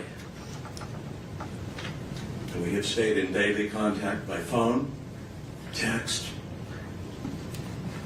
and in-person visits throughout her entire incarceration here in Summit County. I'm here today to share with you what I have witnessed firsthand about the person I know. In the years before Kouri was incarcerated, she made a habit of looking for people who were struggling. She not only volunteered for many years at children's schools and donated, but you've heard about the 100 pairs of snow boots, but she also did follow up to make sure that those children had clothes. She has volunteered at the soup kitchen for years and brought her boys along with her because she wanted them to teach them about service and kindness to others. When Kouri found out a neighbor had been diagnosed with cancer, she anonymously arranged for a massage therapist to visit her. When my own wife was in an auto accident, a care package showed up at our home. If a family was having a difficult time purchasing a home, she would offer to take little or no commission in order to help them. Please know that none of these things were ever done for recognition. They were done because all she ever wanted to do was good. Your Honor, what I would like the court to understand the most is that the goodness and kindness toward other people that defined Kouri before her arrest has not gone away since being incarcerated. When new inmates arrive frightened and disorientated, Kouri is the first to step in. She helps them get their footing in an environment that is unfamiliar and frightening to them. She's also tutored other inmates working to further their education. She has helped women who cannot read or write navigate through the system and draft letters to their family on the outside. When women in her unit receive bad news from home, she is the first to sit with them and comfort them.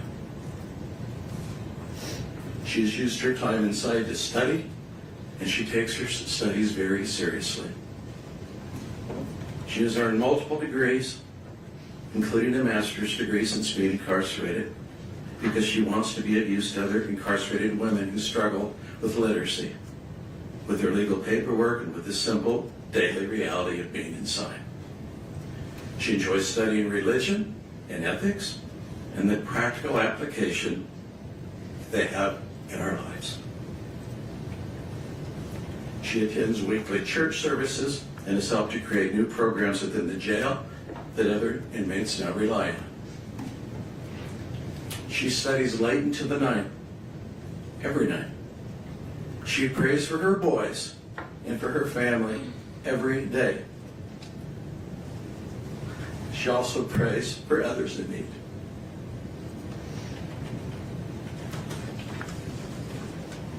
She writes to her sons, though her letters are returned to her unopened. She has not stopped trying to contact them, to express her love for them. Your Honor, the Kouri that I talk with each day is still filled with kindness, with goodness. Even to this day, as we speak to one another, she continues to ask and care about how people on the outside are doing. My family, her family, people we mutually know, before ever talking about herself. I'm not here to argue with the verdict of this court. I am here to tell you that the person I have known for over 7 years is still there, still trying, still useful to people around her in the small ways available to her to continue to be of service and provide acts of kindness. I only ask that the court please take this into consideration today. Thank you, Your Honor. Thank you, sir. Good morning, Honor. I'd like to address the court with actually a personal letter to bring to Kouri. Okay. Little sister, I love you. I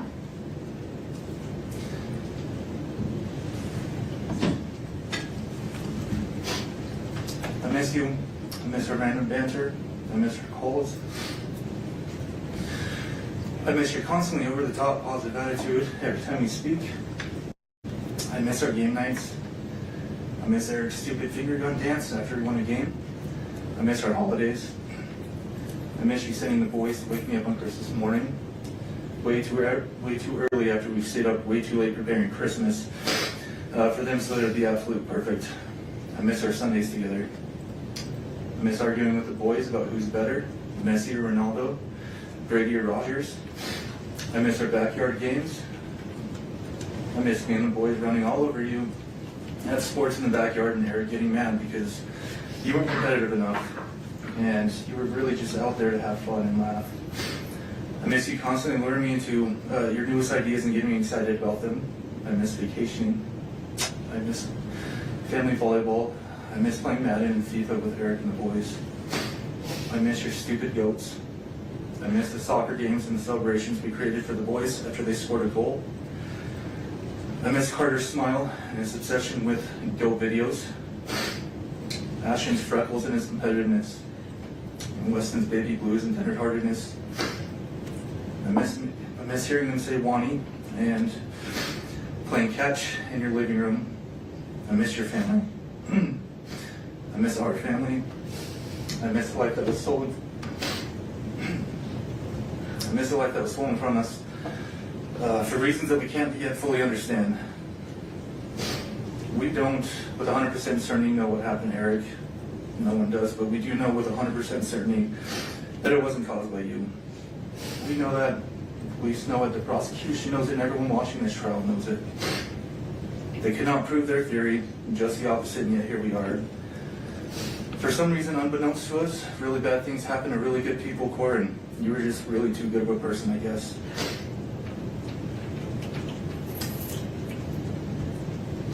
I promised Dad a long time ago that I'd always look after you and Mom, and I intend on keeping that promise. We'll get through this together. It'll be righted in time. Your innocence will shine too brightly to be contained once you've actually had a fair shot at defending yourself. When the day comes, just know I just know somehow that you're going to change a lot of lives that really need your help. And until then, little sister, just know.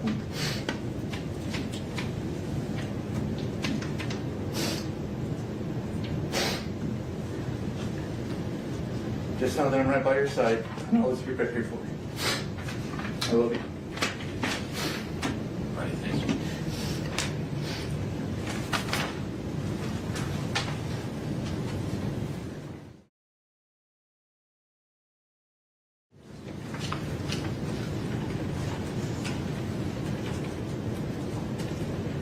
Your Honor, I want to maybe begin by speaking just plainly and honestly. I disagree with the jury's verdict. I'm deeply saddened by the way that justice was rendered in this case. I don't believe that this outcome fully reflects the truth or the humanity involved. But our Constitution demands something difficult of all of us, especially of officers of the court. It demands restraint. It demands respect for the process, even though the outcome wounds us. And so, while I disagree with the verdict, I respect the jury's decision. And while I disagree with many of this court's rulings, I respect the lawful authority of this court, of Your Honor. This is because the rule of law only survives if we continue to honor it, even in moments of disappointment and pain.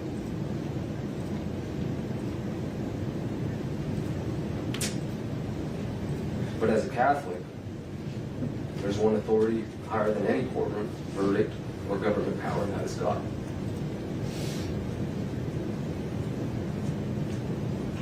I say that as a reminder of humanity and of human limitation.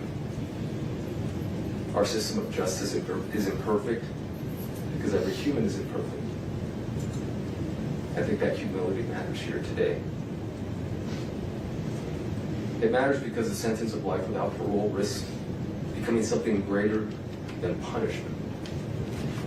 It risks becoming the declaration that redemption no longer matters.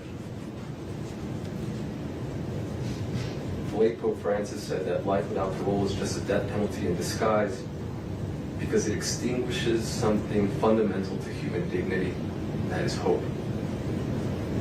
Hope to all involved, victims, condemned alike. Refusing to impose a sentence of life without parole today doesn't mean Kouri is going to walk free. It doesn't mean that she will someday leave custody. She may very well spend the rest of her natural life in prison. It also does not mean that her victims who have spoken today, her kids, doesn't mean that they have to forgive her. They may never change their minds. They may never forgive their mother. And also, no court has the authority to demand that they do. But refusing to impose a sentence of life without parole does mean that we do not close the door completely. It means we do not presume to know with absolute certainty what a human life, victim or condemned, may become decades from now. It means that we do not extinguish hope entirely. Time changes people. Pain changes people. Even victims and victims' families over years and decades sometimes arrive at places their present suffering could never foresee. Some discover forgiveness. Some discover peace. Some simply discover that healing and permanent condemnation are not always the same thing. And others don't. A sentence of life without parole assumes none of that human change matters. Not the change in the person condemned, not the change in those harmed. A life without parole sentence freezes every human being, victim and condemned, inside the worst moment of their life and declares that moment permanent. Our Constitution demands more restraint than that, because a real measure of justice is not what we do when mercy is easy. It is whether we preserve humanity when mercy is hardest.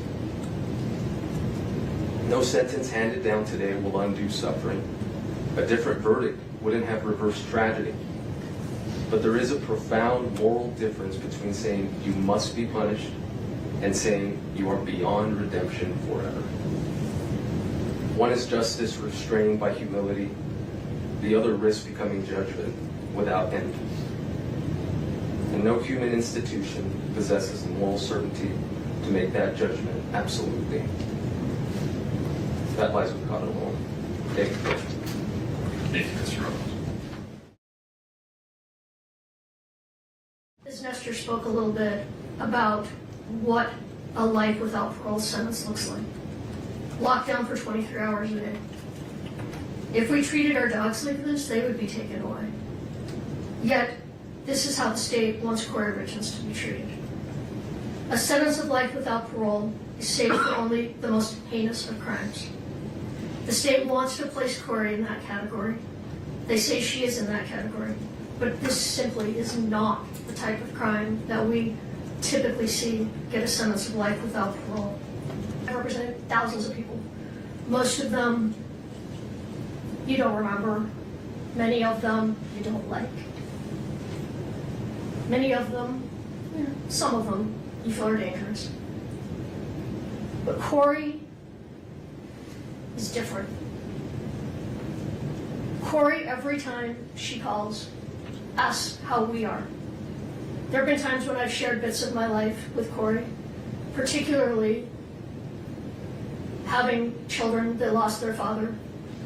If in 30 years they still do feel as they do today, they will have the opportunity to express those feelings. But don't allow their statements at age 9, 12, and 13 become another tragedy, another trauma that they may end up suffering as adults. A sentence that doesn't allow even the possibility of parole is a sentence that tells the world there is no hope. There is no growth. There is no change. There is no room for forgiveness. There is no room for love.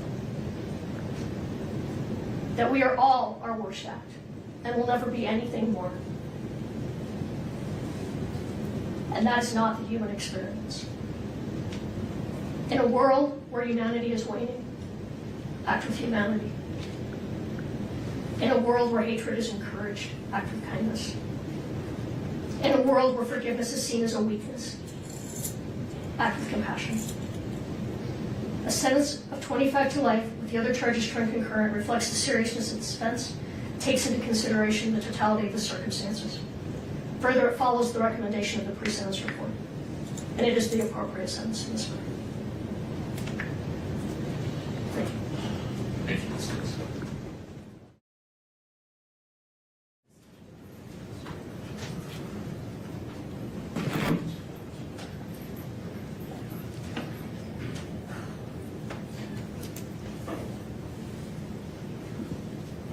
My sweet baby boys, I know that today you don't want to speak to me, have a relationship with me, but you may think you hate me, and that's okay. I will never be angry at you for your feelings.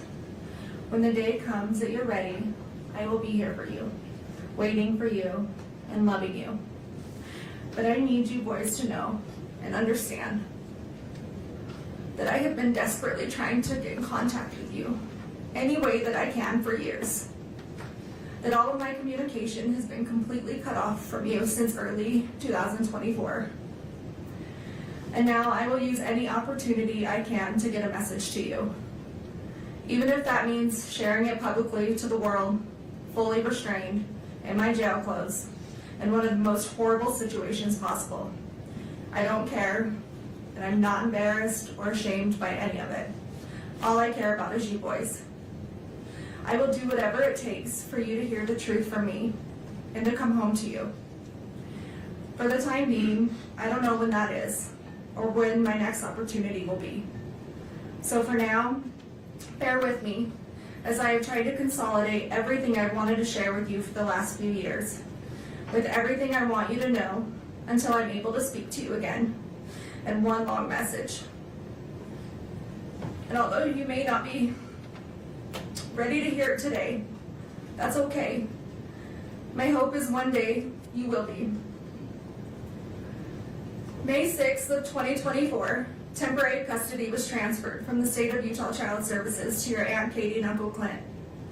My last video call with you boys is several weeks prior to that, around April 24th, 2024, when you were still in the state's custody.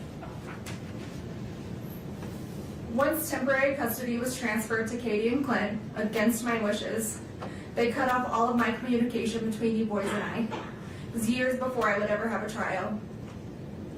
I warned social services that if they gave custody of you to the Richins family, it would be the last time I would be able to see or speak to you boys again. And your opinion of me in this case and wild allegations would soon mirror those of the Richins family. And that's exactly what happened.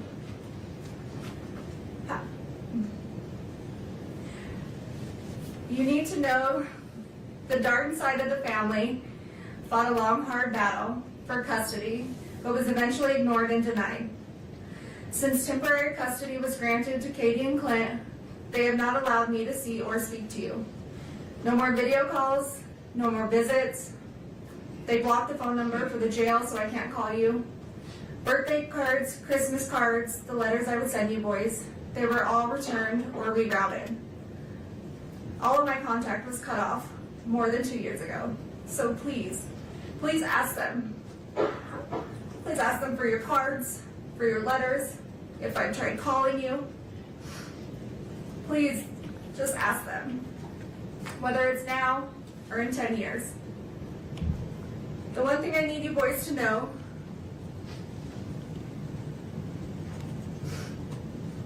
is I did not abandon you. I did not just walk out of your lives one day to never return, to never call, to never show up. Regardless of what anyone tells you, I would never ever leave you boys. And I am so sorry if for even 1 second you thought that I did. If for even 1 second you thought that I didn't love you. Because that couldn't be further from the truth. You boys are my world, the reason I continue to wake up every day and fight to come home. You're my reason for living. I understand that you're in a difficult situation, mentally, emotionally, and physically. I understand you guys have been through an extremely difficult time this past 4 years. You should never have to deal with such tragedy, and I am so, so sorry that you are going through this. You boys have the right to be angry, and sad, and confused, feel in survival mode, have questions. All of this is completely valid. Your feelings are completely valid. And one day, when this is all over, we can sit down and talk about all of this and sort it all out. And I promise you boys, one day it will be over. I'm not perfect. I have succeeded and I have failed. As a person, as a wife, as a parent, we all do.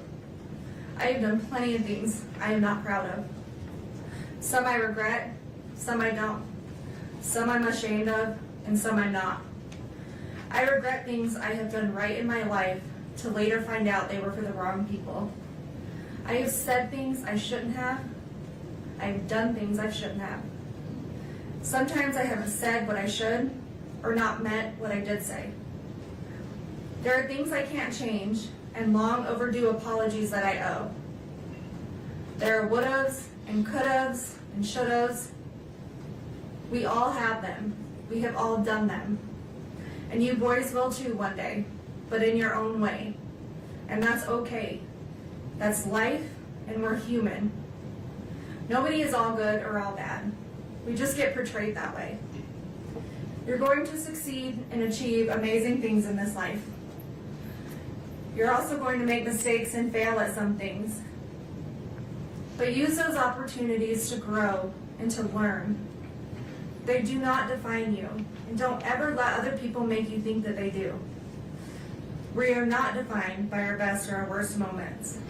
We fall somewhere in the middle, ever evolving. And you boys are ever evolving. Secrets diminish self-respect. They lose trust. They make us lose ourselves. I fell in love with someone who wasn't your dad. Your dad fell in love with someone who wasn't me. I did things behind your dad's back. He did things behind mine. Don't keep secrets. Always put your spouse first. Your dad and I didn't always do this, but don't be like us in that aspect. We made mistakes that I know I regret, and I'm sure if he were here today, he would say that there are a few things he regrets as well. Marriage is hard. Marriage takes work. Marriage takes love. Big love. Deep love. And you may think about divorce, and you will have fights, but then you will make up, and you will forgive each other. Because when your love is enough, your love keeps you together. Your love is all you need to ignore the noise. And your love never fails. Sometimes your dad would want to throw in the towel on our marriage, or I would want to throw in the towel on our marriage. But we never did. We always found our way back to each other. I would pick up his towel, or he would pick up mine. We'd hand them back to each other and start again. Because our love never failed. We stopped keeping track of each other's wrongdoings, and we forgave, and we moved on, and we loved.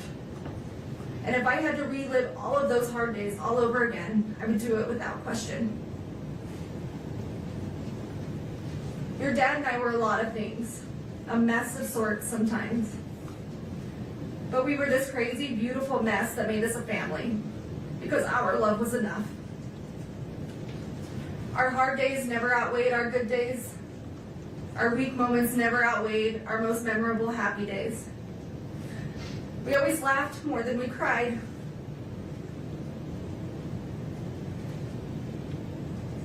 We failed at some things, but we never failed at loving you boys.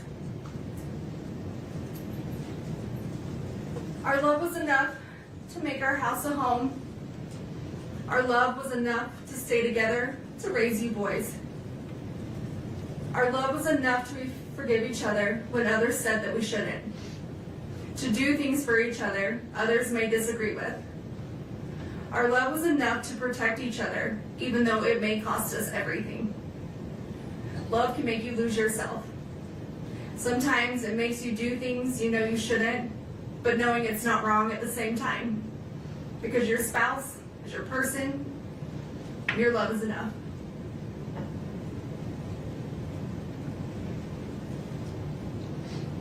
One day, you will meet someone and fall in love and understand that just your love is enough.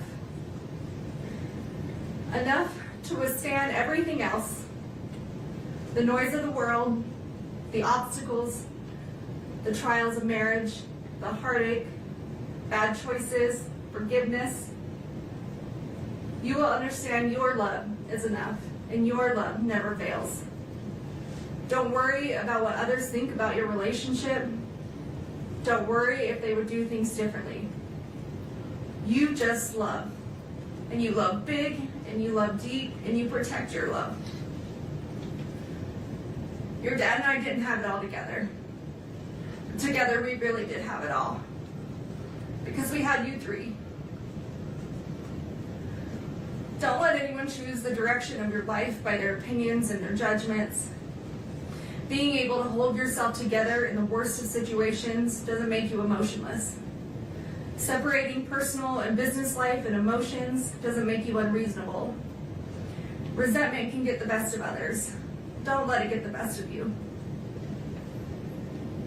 People will always have a lot to say about lives they've never lived. Live your life the way you choose to live it. Just be safe and be healthy and be happy. That's all that matters.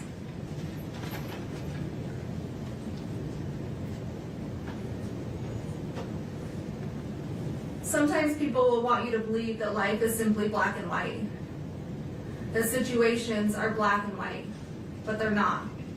Life, situations, they are full of color. At the very least, shades of gray. Always question the color, even if you're only questioning the gray areas. Keep an open mind, question situations, and stay curious. You will have some people in your life tell you how their love for you is unconditional. But once your most private life has been revealed, you quickly find out just how conditional their love actually was. Choose the people you hold close to your heart wisely.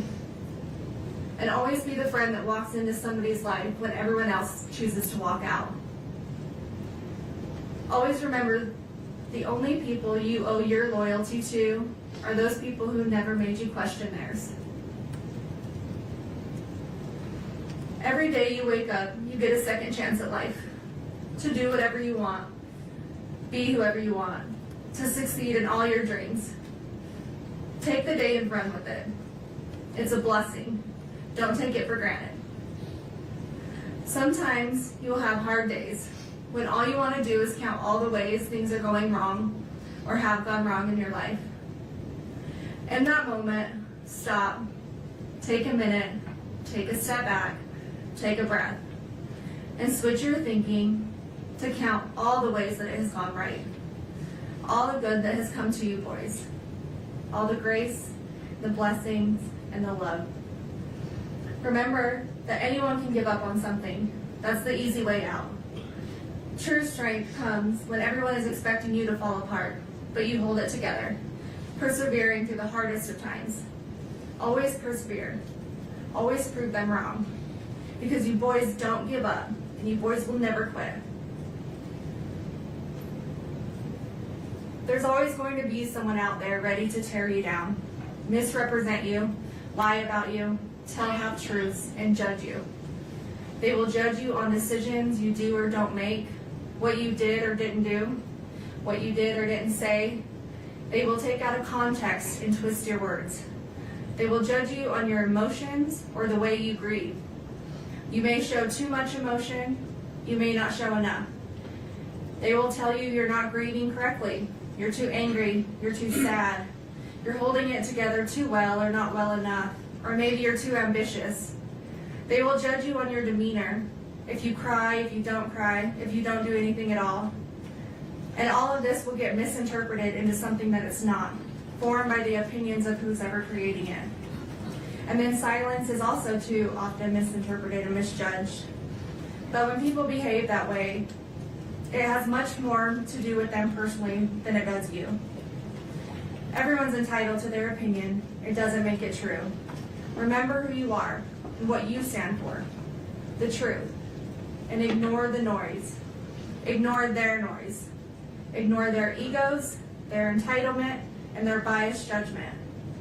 Those who abuse the power and the positions they hold will have a higher power to report to one day, and that higher power holds the final truth, their final truth. Don't ever let someone tell you how to show emotion, how you're supposed to react to any given situation. Don't care what others think about you, what others say about you, just let them talk. Just be you, be yourself, be authentic, be genuine. Because those who truly know you, who truly love you, is all you need.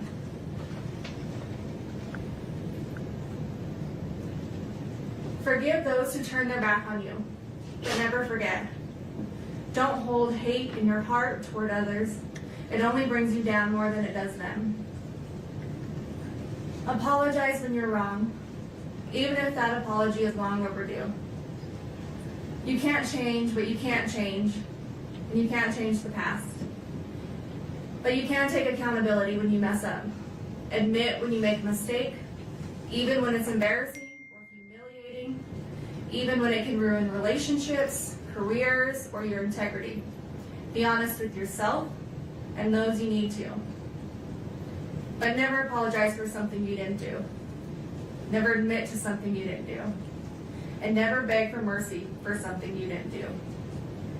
Don't take the easy way out.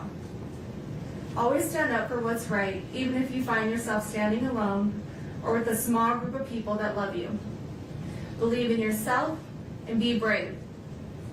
Never give up on your fight, no matter how long it takes, months, even years. Never give up on truth, justice, and the fight of corruption. When something is broken, fix it. When something doesn't make sense, question it. If money is paying for it, follow the money. Your brothers are your best friends.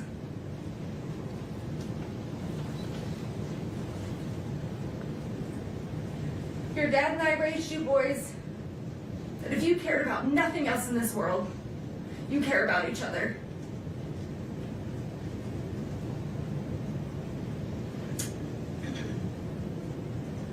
Your brothers will always be there for you. They will always be your brothers. You love them, you protect them, you take care of each other. You support each other, you help each other, and you trust one another. You be loyal to one another, and you keep each other safe and healthy and happy. And you stay together no matter what.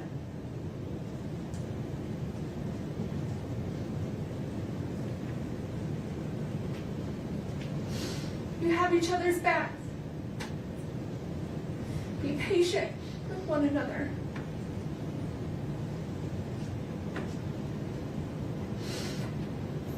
Don't keep track of wrongdoings. Let them go. Forgive. Move on. Show compassion, empathy toward each other. And never go a day without telling one another you love each other. Because you are never too old, or too cool, or too busy to love each other.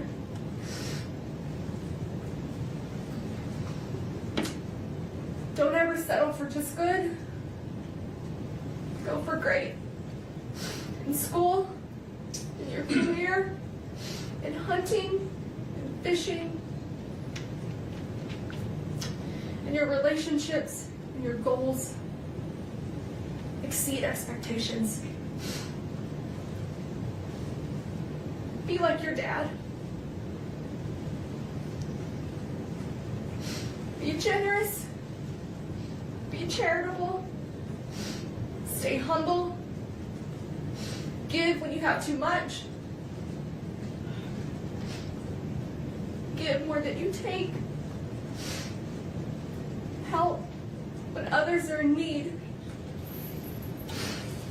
Serve your community. Be like your dad.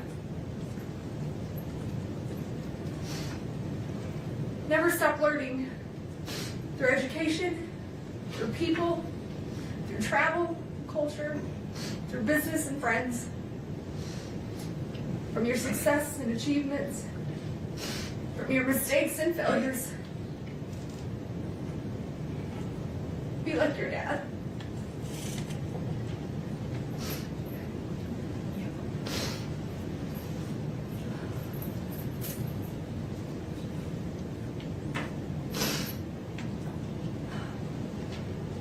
Love the outdoors. Find your peace, your therapy, your heart and soul on the top of a mountain somewhere where it's quiet, where it's calm, where you will be able to feel the spirits of those that you love and miss the most. Be like your dad.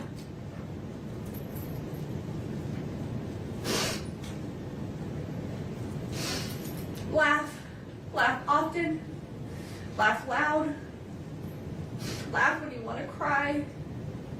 Laugh when you're mad.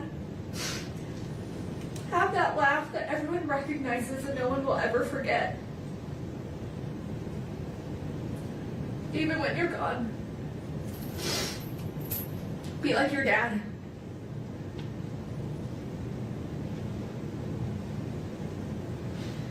Love your family through the good, the bad, the disagreements,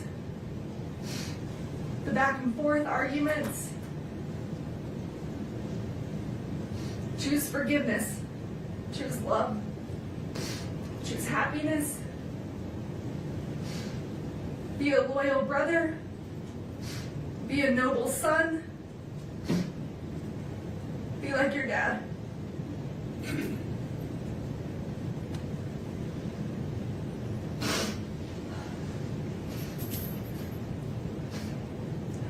Have the hobbies that bring you excitement and joy, that give you a break from life, but build your life full of people and family who you love and that love you.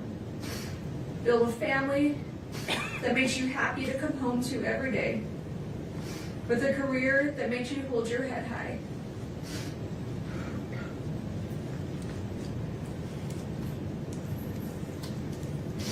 Be the friend everyone wants to be friends with. The dad that everyone wishes they had.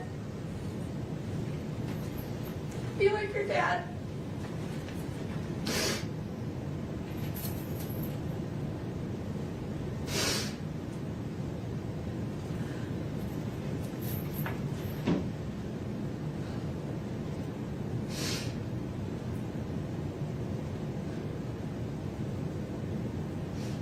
As your parents, your dad and I wanted to give you every opportunity or choice that we didn't have. We would do anything for you boys, or break our backs falling over obstacles and finding our way to be sure you had the best of the best.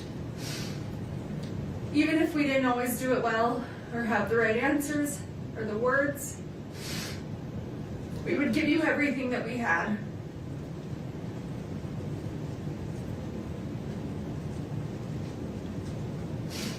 But the one thing I can't give you boys are the answers that you want the most.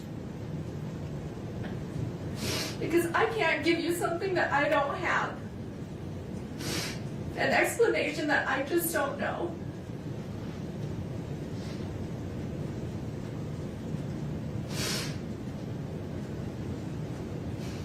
I've never lost a son. I've never lost one of my brothers, a nephew, or a best friend.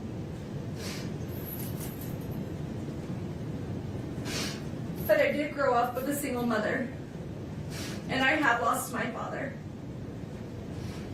I do know what it's like to wonder, what if Dad could have watched me graduate college, walk me down the aisle,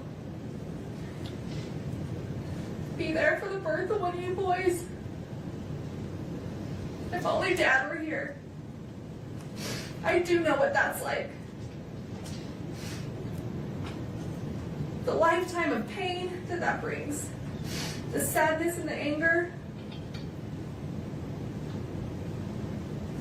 I would never wish that upon anyone. Especially you boys. My own sweet babies.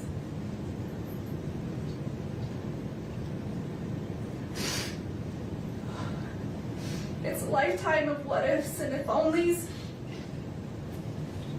An empty hole in your heart where your dad's supposed to be. He's supposed to fill. He's supposed to walk through life with you, with us, with our family. I do know what that's like. So murder, an attempted murder, 4 years later, and it's still hard for me to say those words out loud. They get caught in my throat. I turn my stomach, and I try to avoid them as much as possible. Because it makes me physically sick to think about. But still to this day, I can't believe this is real sometimes. That this is our life. That this is my life. Convicted of taking one of the people out of my life that filled it the most. my husband, father of my children.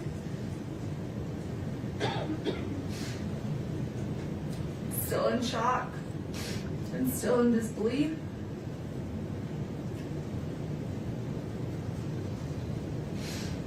Accused and now convicted of such a heinous crime. Potentially costing me to never see you boys again. I just lost both of their parents, and there's no textbook answer on how or what we're supposed to do, how I'm supposed to react or move forward. And I'm so sorry you boys are being pulled through the middle of this absolute chaos. Between two families fighting that both love you so very much. Trust and assets, our home, none of it matters. You boys are what matter. Your safety, your health, mentally, emotionally, all of that should be being prioritized. I will and have always prioritized your safety. I am your mother, and that is my job. And for anyone to scare you otherwise is just cruel and heartless.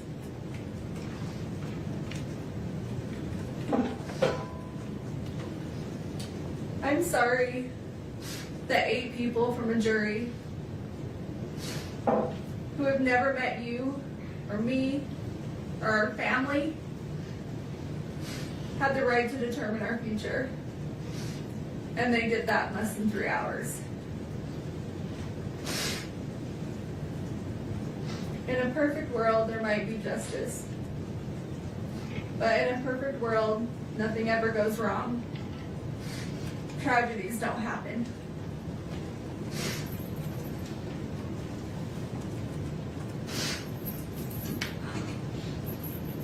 Some think a verdict or the sentencing will be the answer that they seek or that they need, but it won't. It will only give them something else to think about for a while. It may help to disperse some of their hurt or their resentment, but it won't relieve it. This grief will outlive us all. The hundreds of lives that this has affected. The lifelong trauma you boys have suffered this last 4 years will outlive us all. You haven't had to just endure losing one parent, but losing 2. And no child should ever have to go through that. Especially when one was an unforeseen tragedy, and the other based on injustice and a system we're supposed to trust.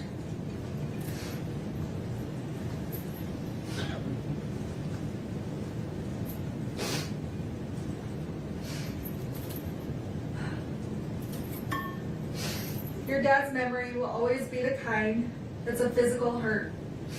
The tightening in your chest when you think of him. Particularly on days like today, his birthday.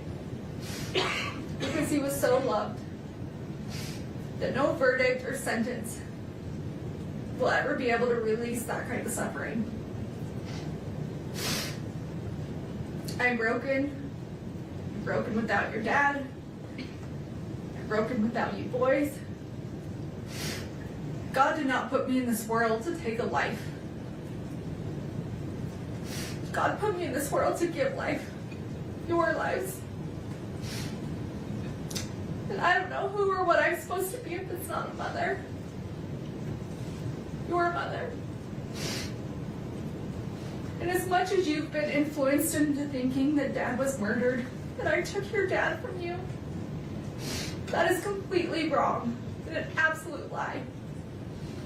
And the thought of that is still as absurd today as it was 4 years ago. And just because someone may not be perfect, that's a far reach for them to be capable of murder.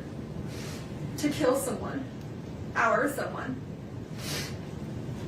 Your dad was in physical pain. a lot of physical pain. And just because some people didn't know or didn't want to see certain things doesn't mean they weren't happening or they weren't true. He would have never left us intentionally. And I would have never taken him from you, from us. He was the glue that held us all together, that made us, us.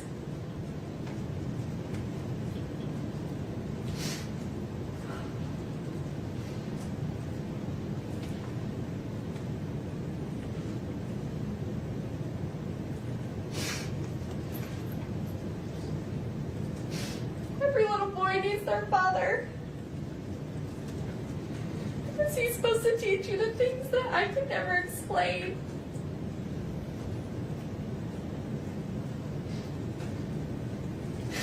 He's supposed to teach you and do things with you that only a dad can do.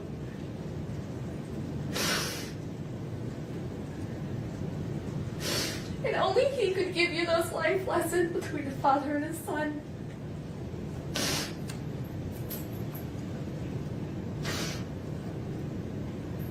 I would have never taken that from you boys. I know how much you need him, how much you love him.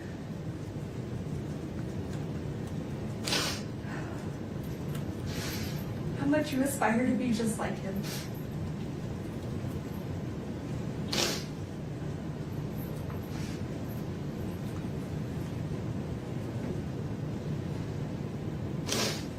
And I would have never taken that from you.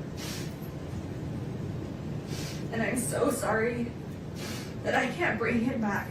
For you, for me, for our family.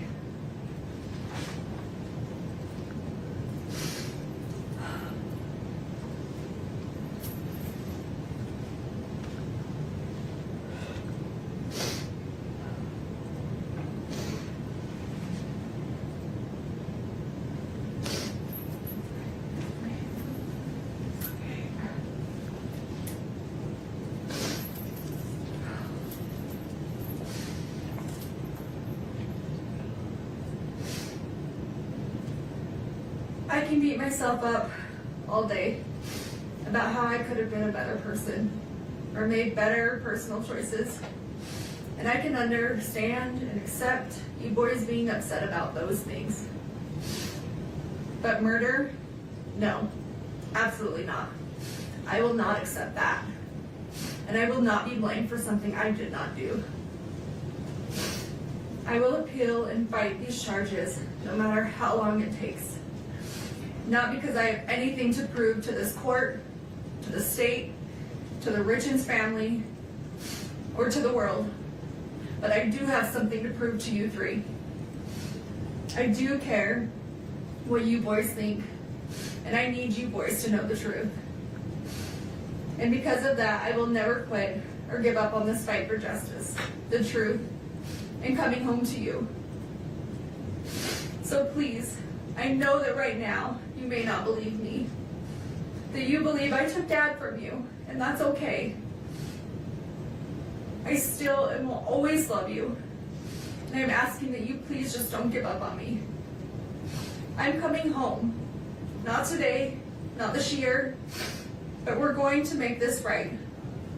Our justice system will get this right, although this courtroom can't seem to.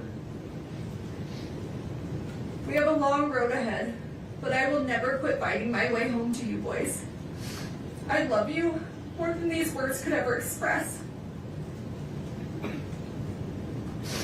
I loved you before I ever met you.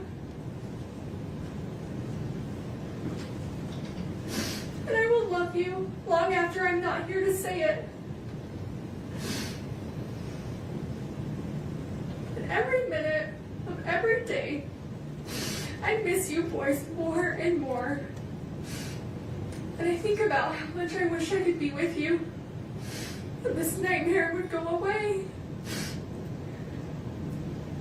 And we could have our family back. This entire situation isn't fair to anyone, but it's especially not fair to you three. And you boys are all that matters. I want to remind you just how strong you are. That you are loved by so many. And I am beyond proud of you. Of everything you have overcome, everything you have achieved, and how much you bring into this world.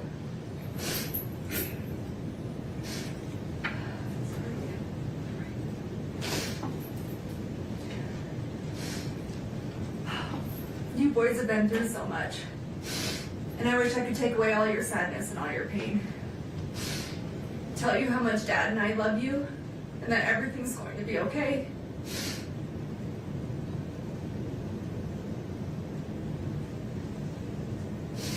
I wish I could count the freckles in your little cheeks.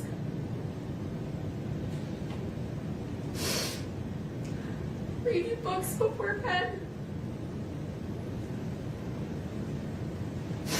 And help you with all your homework. I wish I could help you through your toughest nights. And hear your laugh through your happiest days. But for now, that's just not the way it is.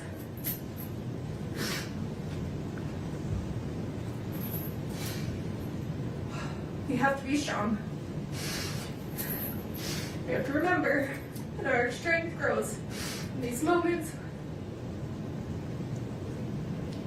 when we don't think we can go on. But we keep going on anyway, because we have to push through these hard days.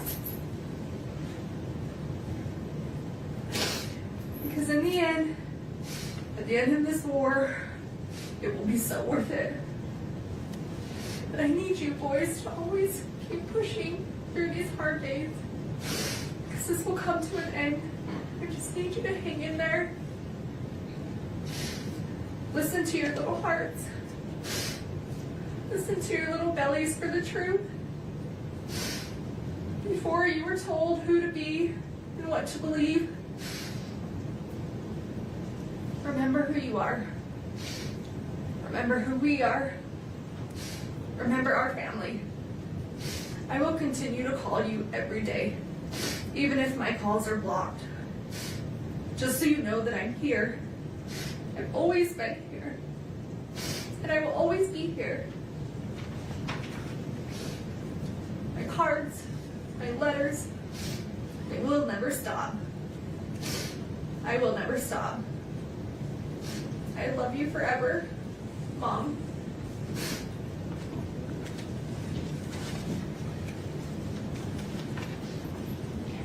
That's all you're.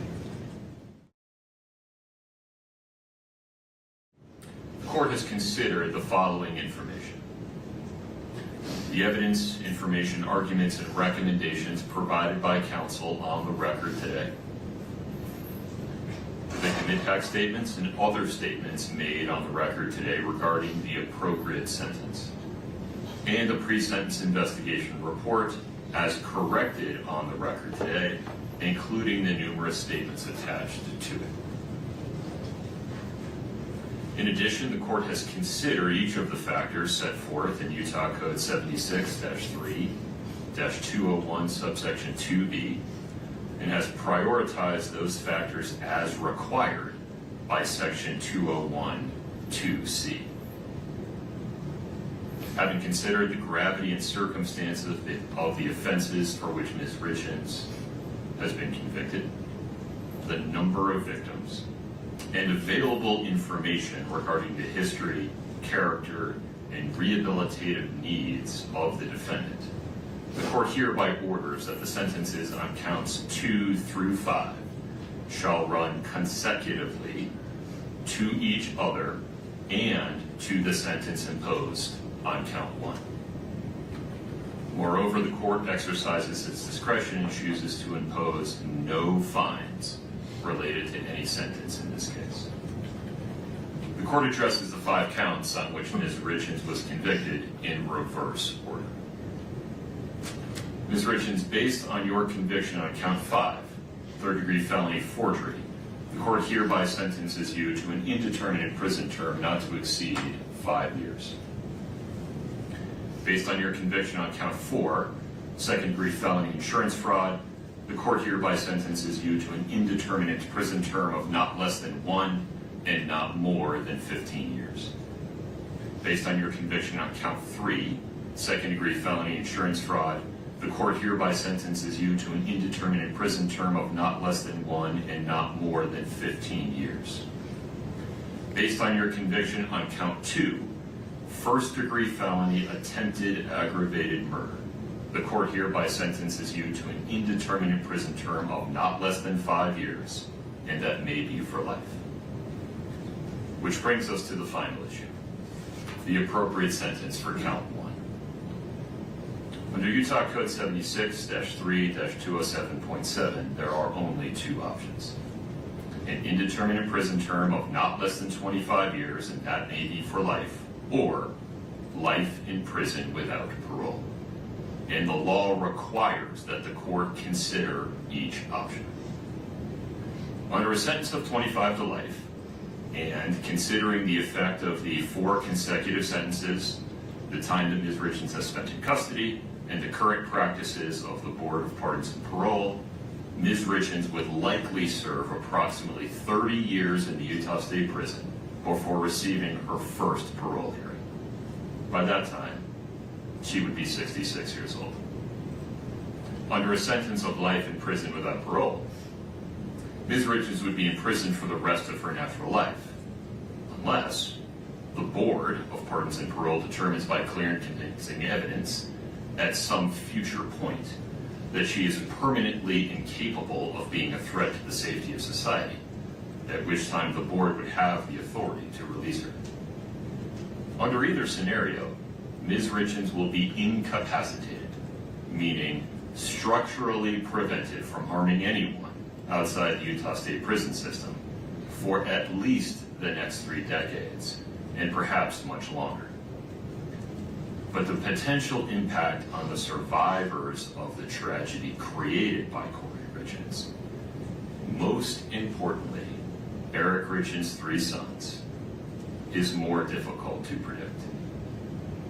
On one hand, if the court sentences Ms. Richins to life without parole, one or more of those young men may come to resent that the court eliminated any opportunity they might have in the future, decades into the future, to express an opinion as adults with substantial life experience about whether their mother should, for example, be allowed to die with dignity. On the other hand, if the court sentences Ms. Richins to 25 to life, one or more of those young men may spend the next 30 years questioning why the court failed to protect them from the prospect of the person who murdered their father being released from prison at some time in the distant future, perhaps when they have families and children of their own. The court's contemplation of how those young men may come to feel about today's decision some 30 years from now comes from a place of genuine concern for them and humility regarding the court's inability to predict the future. Sitting here today, it is simply not possible for anyone, not even those young men, to know how their view of this case may evolve over the next several decades. My hope is that every person affected by Eric Richins' death will, over time, find their way to a state of peace. As for today, the court's duty is to make a decision, a weighty, long-lasting decision based on the best information available today. And the bottom line is this: Kouri Richins was convicted unanimously and beyond a reasonable doubt of attempting to murder Eric Richins, her husband, and the father of their 3 children. And then, having failed in her first effort of spending the next 17 days, not changing course, but doubling down, preparing to try again, and ultimately completing the act through the administration of poison. And for what? Money. all for pecuniary gain. A person convicted of committing that sequence of acts in that way and for that reason, and who causes the absolute tragedy that has befallen Eric Richins' sons and family. A person convicted of those things is simply too dangerous to ever be free. Accordingly, Ms. Richins, based on your conviction on count 1, first-degree felony aggravated murder, the court hereby sentences you to life without parole. You have the right to an appeal. You must file a notice of appeal within 30 days. You have the right to be represented by counsel on appeal. Ms. Richins, you are hereby committed to the Utah State Prison and remanded to the custody of the Department of Corrections. This court is in recess. Please follow the deputy's instructions. We're off the record.